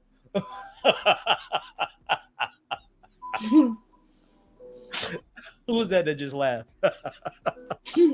But in reality, I'm not saying because he's black, but don't some men look like monkeys though? I'm not saying black people. I'm just saying don't some men wow, like monkeys, no, next topic. Let's change it. Let's next topic. I'm just saying. Because we talking about let's go. I was just saying I wanted to use it an example because y'all brought up bitch made men, and this is the primary example of bitch made men, which happened to be a portion of the audience apparently. Okay. Well, we get it now, Chopper. Let's dead it. Let's move on. Let's talk to the next chapter. Because Bang is all mad at us now, and he said he unsubscribed. Yeah, because he a bitch. Shut up, Bang. I don't want no smoke with Bang. Bang, I'm sorry. Okay, so Bang, I'm sorry. Now you tell Chopper sorry because I don't want no smoke with you. You look like a strong thug, and I don't want no smoke with you, man. I'm calling the cops. If you come anywhere near me, I'm calling the cops immediately. I got my speed dial. They're my best friends, so no smoke. Yeah, we all apologize, Bang ENT. We don't want you to unsubscribe to us. Oh yeah, you said I'm in a relationship right now, but you can still kiss my cheek, I guess. I mean, it's gonna cost you $50. That's a nigga. Thanks for the compliment. That's a nigga, boss.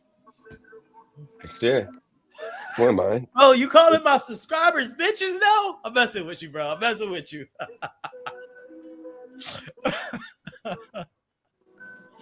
Oh man. I sure am. Cause I mean, You called we discussed bitch made men.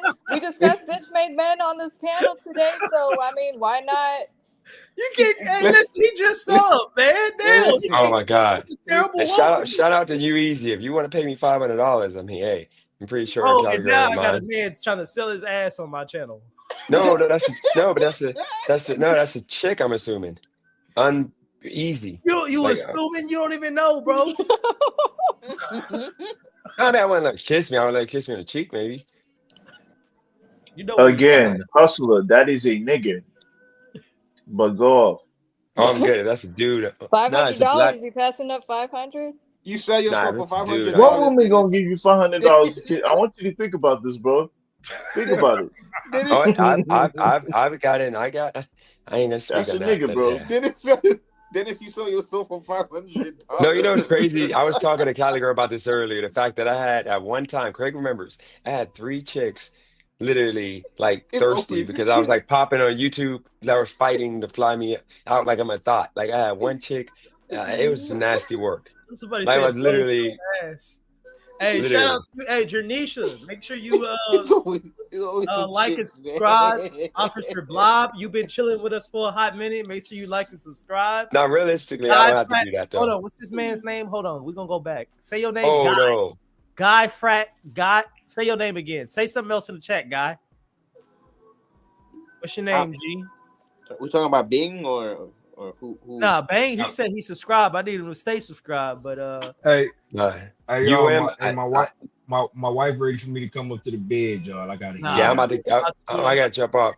I don't want no smoke with you, man. My chick will literally just give me $500. And everything. Thank you, OCP. For sure. Thanks for having me up here, man. It was a lot of fun. I'll talk to y'all. For sure. I'm gonna be watching y'all. I like to watch the streams. I'll be working and liking to tune in while I'm working. So. Nah, I appreciate it, man. Thank you for coming on and giving your 2 cents. It was a very For sure. All right, y'all. Y'all have a good night. Got you. Too. All right. Wait, what chapter? Which chapter? Well, we don't know which chapter. I think she probably. Oh, the OCPD coach. I thought that was Sticks talking. My bad, OCPD. So it's down to us, man. And I think Dennis is eager for that $500, man. No, Cali girl would and like I remember I had this one chick that was trying to give me. She's like, we want to let's go over the poll results. Good shit, bro. That's what poll results? Yeah, I didn't even know I was running the poll this whole time. Hold on. I had no idea. Yeah, man. Let's get to it. And the winner is with an astounding 60% lead for what in the poll was. What era had the best man? With a 60% lead, we have the past. Coming in second as the best is yet to come at 26%. And coming in dead last at a measly 13% is the present. Interesting. All I know is I'm the greatest nigga that ever lived. That's all I know. And I believe that is 120 votes. I didn't know Africa had niggas. That is 120 votes. We're the originals, boss. Listen, y'all. Listen. I had Nick Rose. Hold on, Dennis. Let's reel this in. Dennis. Listen, guys. Let's reel this in. Let's kind of like have a thinking moment. So Y'all got to realize when they do polls, a poll normally can be of 100 people. They'll do small sample size polls of 100 people. So think about what that's saying. If they was to go do like a question right now on like Family Feud, they normally say, hey, we sampled 100 people and 100 people said, do y'all realize that we suck right now as men? Yeah. Told you. We are fucking garbage. Yeah. Yeah, Yeah, I mean, we have to I be just said stand-up guys. We have to be stand-up guys, man. We don't And I even look feel- like men. I feel like the only stand-up guy in this world right now is probably Sticks. Yeah, Sticks, he's from Africa. But think about like Craig is like five Hold on. Hey, listen, Craig is listen, hustlers. 5'4". I'm We gotta 60 be pounds built like less. Brock Lesnar to be a man. I have No, to be Sticks, 6'4", 280 pounds on steroids at Sticks, you 18 probably a years old. big African. You like a Shannon Sharp looking dude. I already know. Like you're a real man. Yeah, like Craig 5'4". I'm like Damn, bro. I ain't no 5'4", bro. I'm like Yeah, he's like 6'. 5'2". You gotta get it right, bro. I'm 6'3", 145 pounds. Like I turn sideways, Man, disappear. We're not You men gotta no eat more. that chicken, boss. I know 140? that's what I'm saying. Jesus, nigga, Yeah, I'm I'll only curl you in the gym. 145. That's what I'm saying. Bro, you no lie, no, and I don't mean this disrespectfully, boss, but Yeah. you really a warm up for my bench set in the gym. That's crazy. 140. That's what I'm saying. I'm just saying, like, think, like Craig, think about this. Craig, if me and you pulled up on a dude, what dude would fear us? All the Nigga smack both of y'all at the same time. Yeah. I'm not looking for you to fear me, bro. You can put Craig in one hand. I'm not He's gonna grab me and just pinch me. Listen, I'm Craig, not looking for Craig you. be saying I'm shit for like real. I call the police. Yeah. I'm 5'7", 155 to like 160-ish. Oh yeah, you might be kind of vicious if you're 5'7". Oh yeah. But he's still yeah, 5'4", though. He's still 5'4", though. He's literally 5'2". Like, yeah, Craig is like he's literally like 5. Mario when flat. he jumped in Nigga said Mario, I'm dead. You know, it's crazy. Raimi clapping, but he's shorter than me. Oh, are you serious? No, I'm not, dude. No, I'm not. I'm 5'11", dumbass. Get out of You here. ain't no 5'11". Yeah. Now you're fucking lying. No, I'm not. Now you fucking lying. 5'11". Now you fucking lying. Don't lie about your height, bro. I'm 5'11". Don't lie about your The height, last bro. time we saw each other, I was Don't lie 5'11", about your height, bro. bro. Don't I was lie like, about you, your height. You was even like, damn. You how even said it. taller You than said me? it. And you got mad that last live that you said it. So stop it. Hold on, let's Man, ask what? Chopper. Let's ask Chopper. Chopper, if you had a dude and you had to pull up on like me and Craig, we were talking mess, who would you want to do to fight? Like guaranteed win. Who would it be? Craig or me? I'm gonna tell y'all a wild story. This is story time. This is where I finally degrade myself. All right. It's not even degrading. I think I told this story before. I told this story before. Nigga, tell the story. So there was a time, and Chopper could attest to this because she was there. I know which story you're about to tell. So we was at the club one day, and it was on my birthday. I was like, I ain't gonna hold you, bro. I was the man back in the day. I'm not gonna lie, bro. Yeah. I'm not fucking with What you. day was that, boss? Chopper. Listen, at any point of the story, you tell me if I was fucking lying, okay? At any point of the story, you say if I'm fucking lying. So I'm gonna tell you how it started off. At the time, this was my single year, and my girl gonna hate me right now, just even talking about this, just even hearing me. But I'm gonna take these hits later. I don't give a fuck. I'm telling this story. So this was around the time I was like, you know, I had tons of chicks. I had just got through. I was with my ex, but she wasn't really fully my ex. We was just at that smashing period. Another Dennis. Nigga, I'm about to mute you.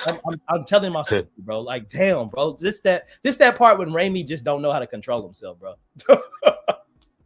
So I'm over here. I'm doing my thing. You know what I mean? I'm kicking it. I'm going to the club for my birthday. And at the time, bro, mind you, I'm 5'7". Let's just get it out there. I'm 5'7", about 155 pounds. So that ain't shit.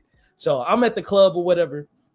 And I pull up with my girl now, but she was my roommate. I pull up with Chopper. I pull up with my girl's homegirl. We had 4. And then I pull up with another girl that had a crush on me back in like elementary school, right? So I'm with 5 chicks at the bar. So I'm kicking it, feeling like I'm that guy, right? I'm feeling like I'm the man, right? I'm doing my thing. So, bro, we get to the club, we get a table, we drinking, having a good time, and there's this other group of guys that's kicking it right behind us. No, Trey, 5 chicks, 5.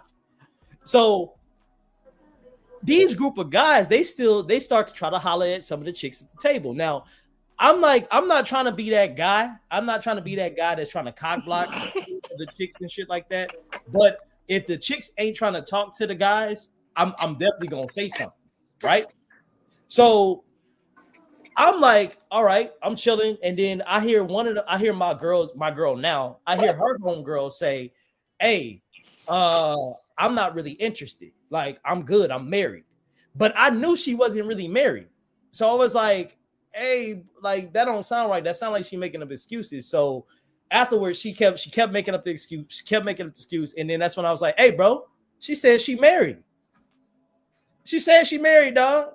And then afterwards, that's when the other dude tried to holler at Chopper, right? Chop. Yeah, I think so. Yeah. That's when one of the dudes tried to holler at you. So then afterwards, that's when I decided to go ahead and be like, "Hey, bro, like, listen, she said she good.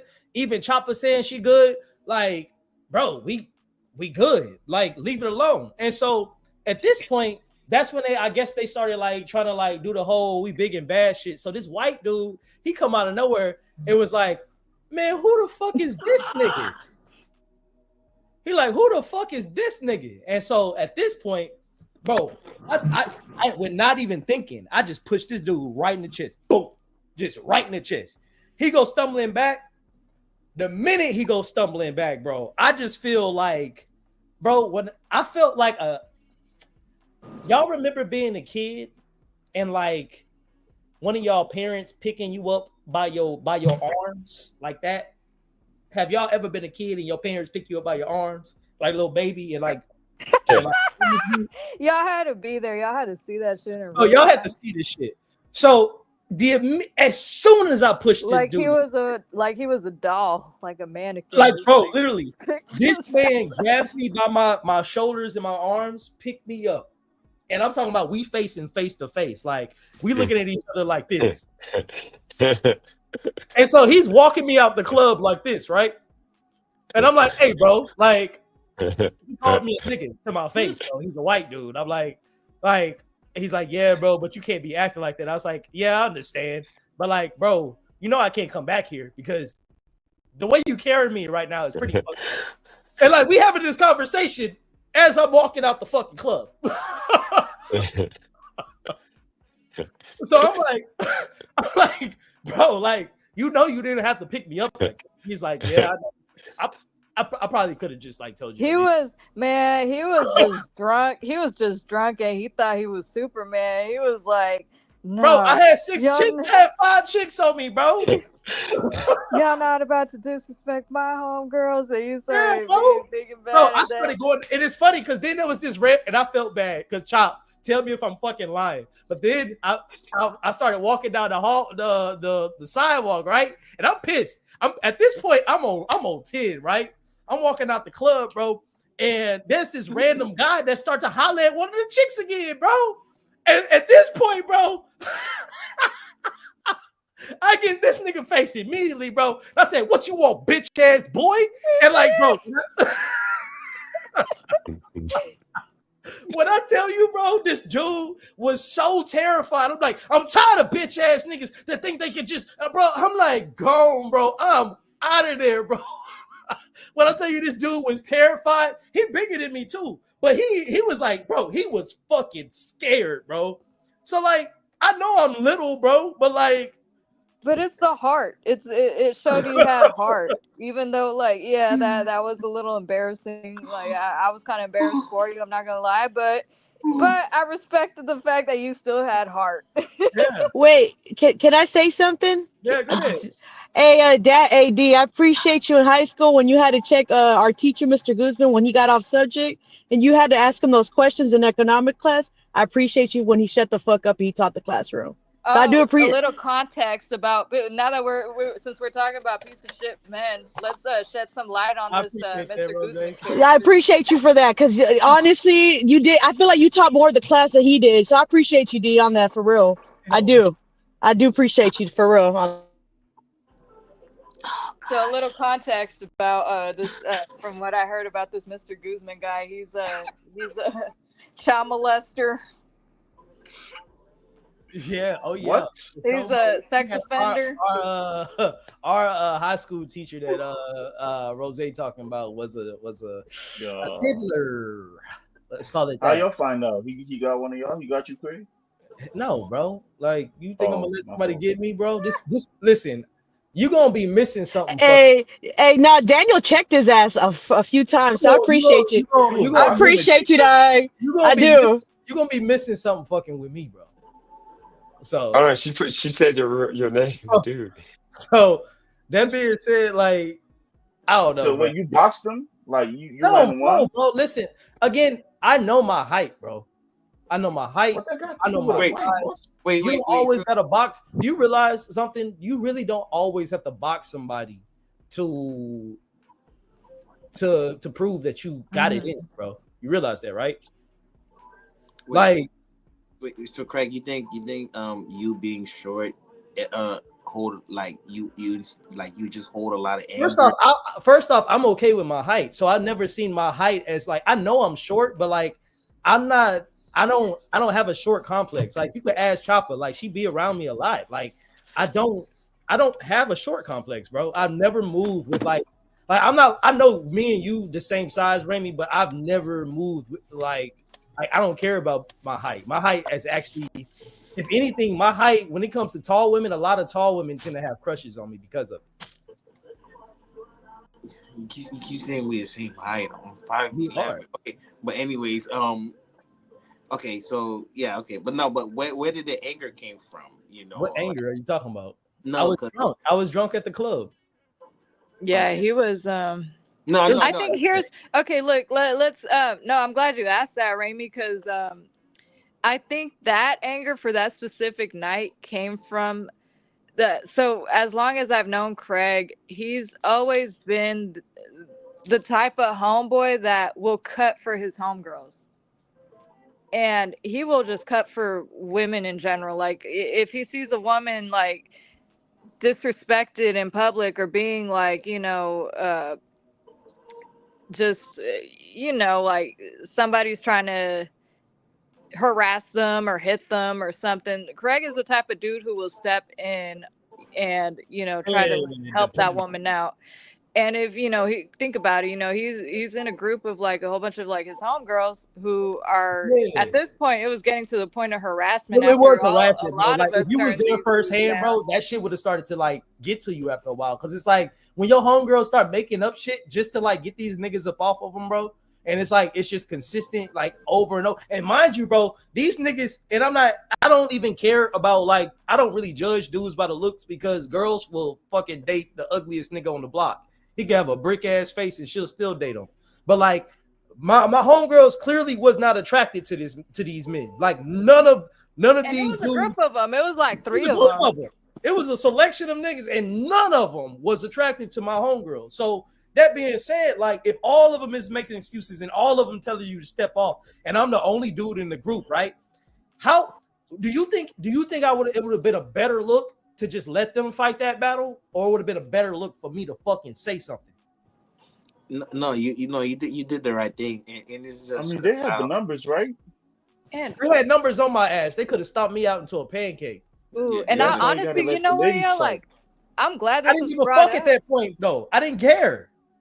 I'm glad this was brought up because it's like another reason why I don't think men are at their peak right now is because you see men will literally be okay with seeing a woman getting raped on the corner, taking out their phone and filming it instead of stepping in and like trying to help that woman out.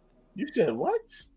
No, this is the thing. Nowadays, you see men like, oh, nah, I don't want I don't want those problems. Like, you'll see a woman getting like her get raped, though? slap the shit out. Like, you'll see somebody like I'll give an example. Like there was a video, and this happens a lot more often, than just this one video that I'm about to explain. Like it was like in a bus or something. Like some lady, like some dude was like slapping the shit out this woman and like basically damn near like beating her ass in a bus, and people were just like, dudes were just standing there like nothing.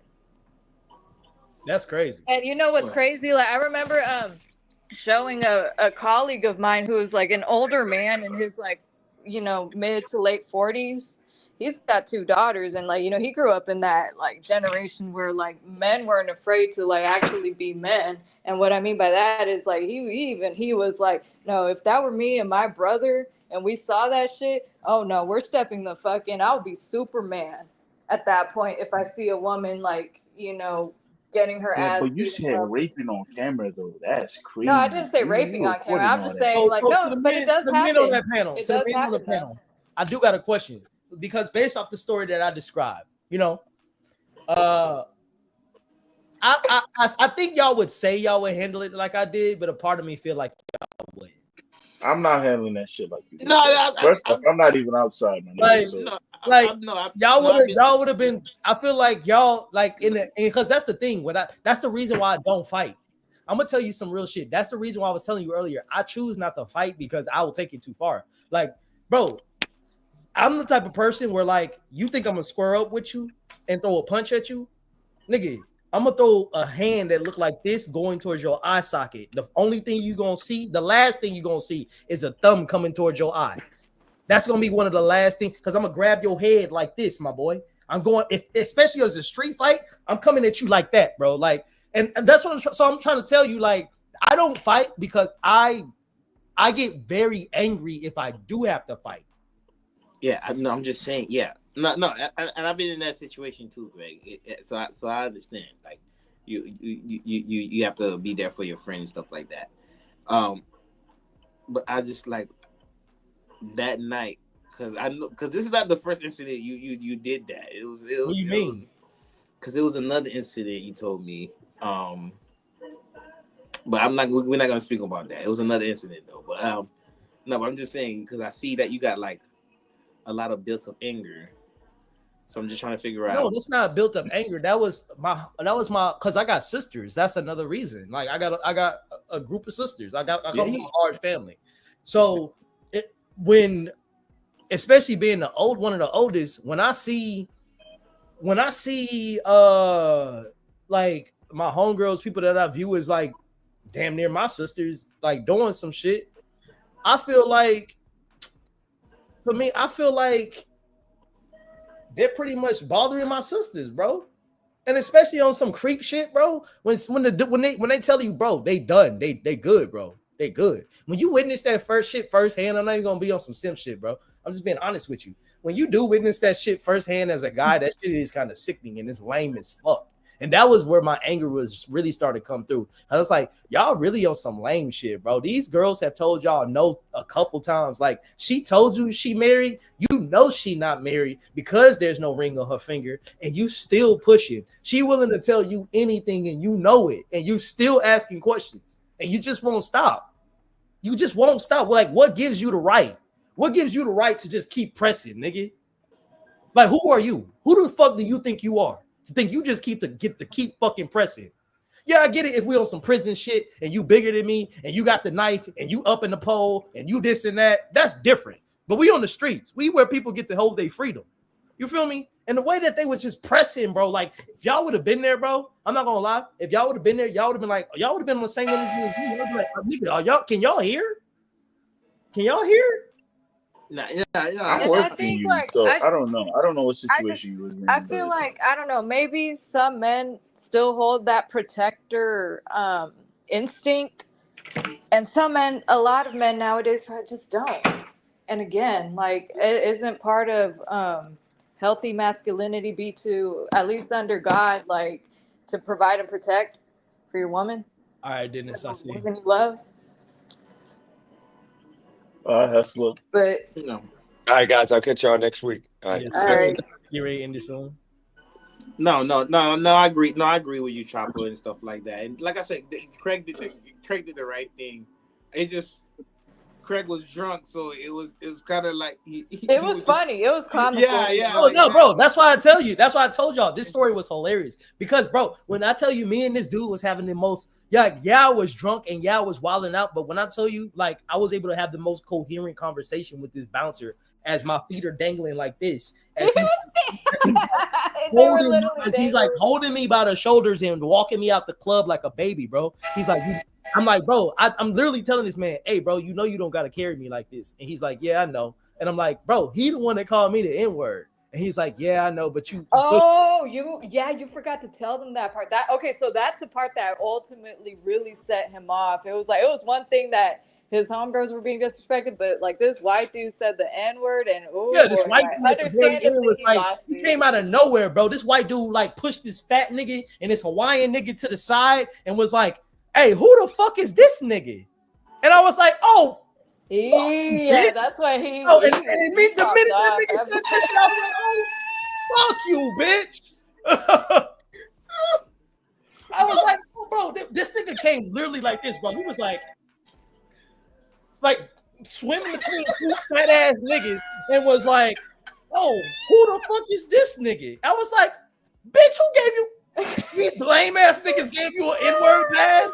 Oh, hell no. I'm fighting all three of y'all niggas. I know when he said that. Yo, I forgot that. But yeah, that was the part that ultimately pissed him off. Yeah, I know the room just stopped when he said that. I know Craig just was like. Yo, that shit right there though. Yeah, bro. No, but like, okay, did you win the fight though, Craig? Nigga, I got. Well, he didn't fight. He got escorted out by security. Bro, I was. That's crazy. Bro. But security literally picked this dude up by his sides like he's a fucking rag doll, and yeah, bro, just picked him up and literally just took him outside. You know how they grab you and his feet are all dangling underneath your shoulders type shit. Transport you out that bitch like this. So how was the ride back home? It was dope. I felt like a hero. Hey, was that the same night that somebody threw a hot dog at my leg? Yeah, somebody threw a weenie at Wait, what? Oh no, bro, what kind of life experience are y'all having? Damn, what?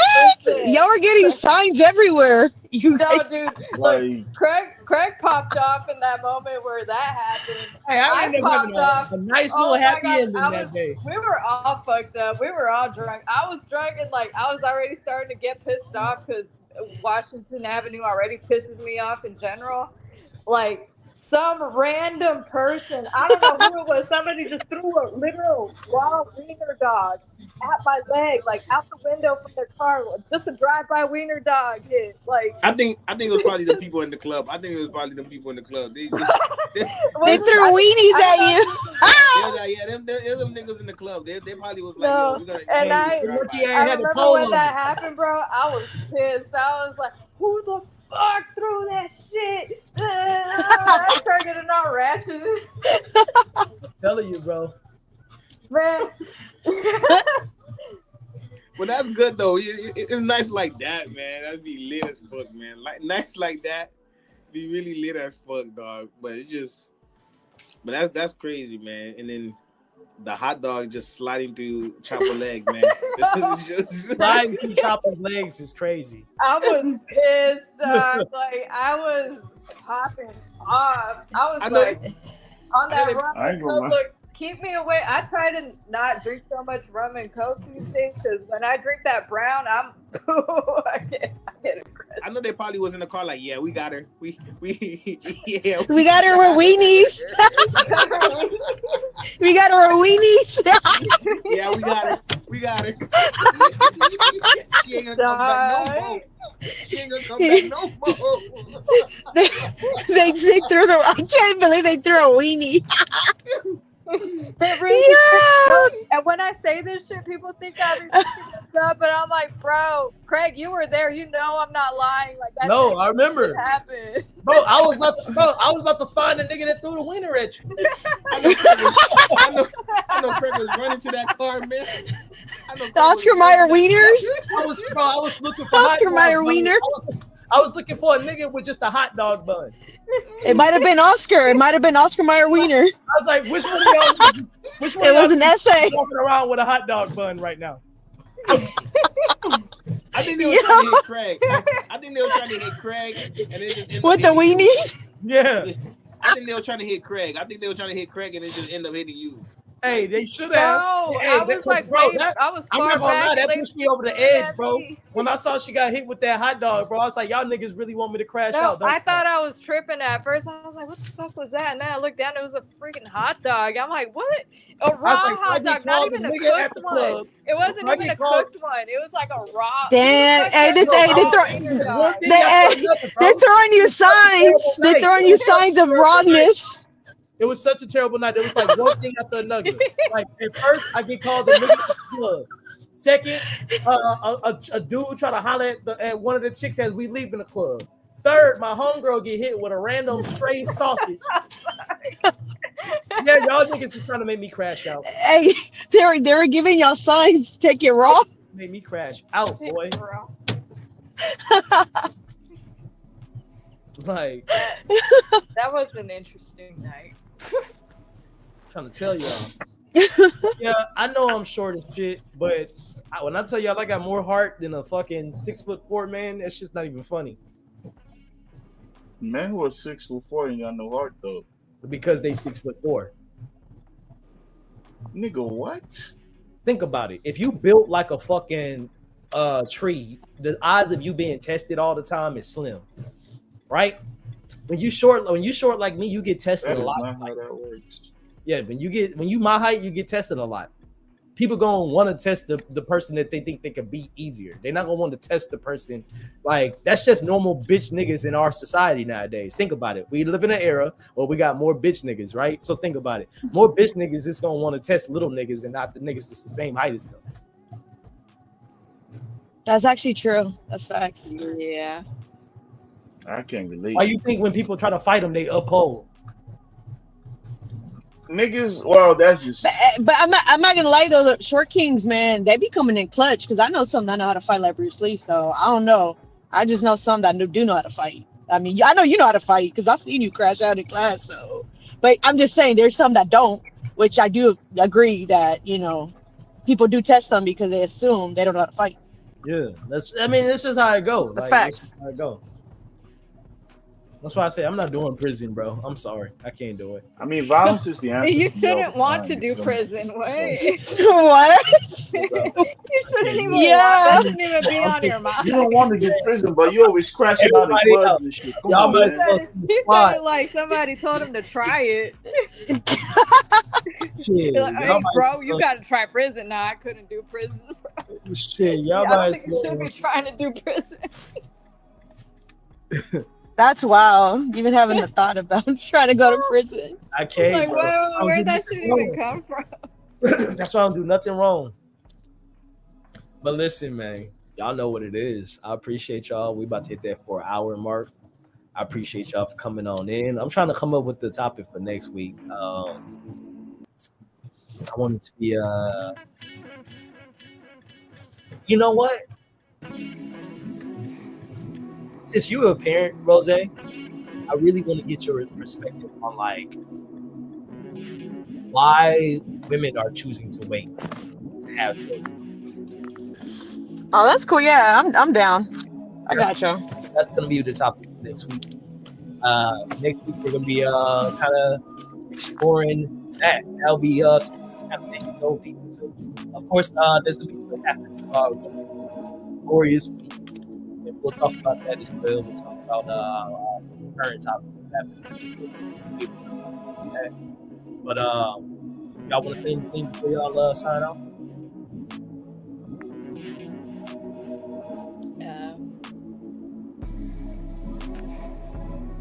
I just want to say, y'all mean.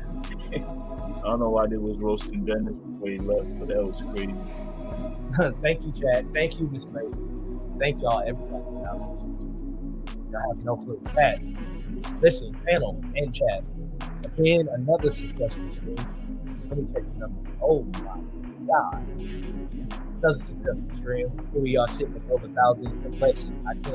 I wouldn't be here without y'all on panel. I wouldn't be here without y'all in the chat. 21 likes. We are growing. We are slowly growing. Each show is seeing that I appreciate, like I said, I appreciate y'all's sticks. Thank you for coming on. Rose, thank you for coming on. Chopper. When I tell you that you like really are necessary in building this, I think the main reason why I started this, the main reason why I started this is because we started off having that 4-hour phone call. And I looked at that phone and I said, we on 4 hours. I was like, we need to stop having these conversations for free. Mm-hmm. We need to stop. We need to start having conversations so other people can learn from what we talk about. And so because of that, I just want to say thank you sincerely. Thank all of y'all sincerely. Chat, y'all know what it is. We're going to be here next week, same time. I appreciate all of y'all, like always. With that being said, shout out to Still Beats. Appreciate you. Shout out to Shaq. Shout out to everybody. And thank y'all.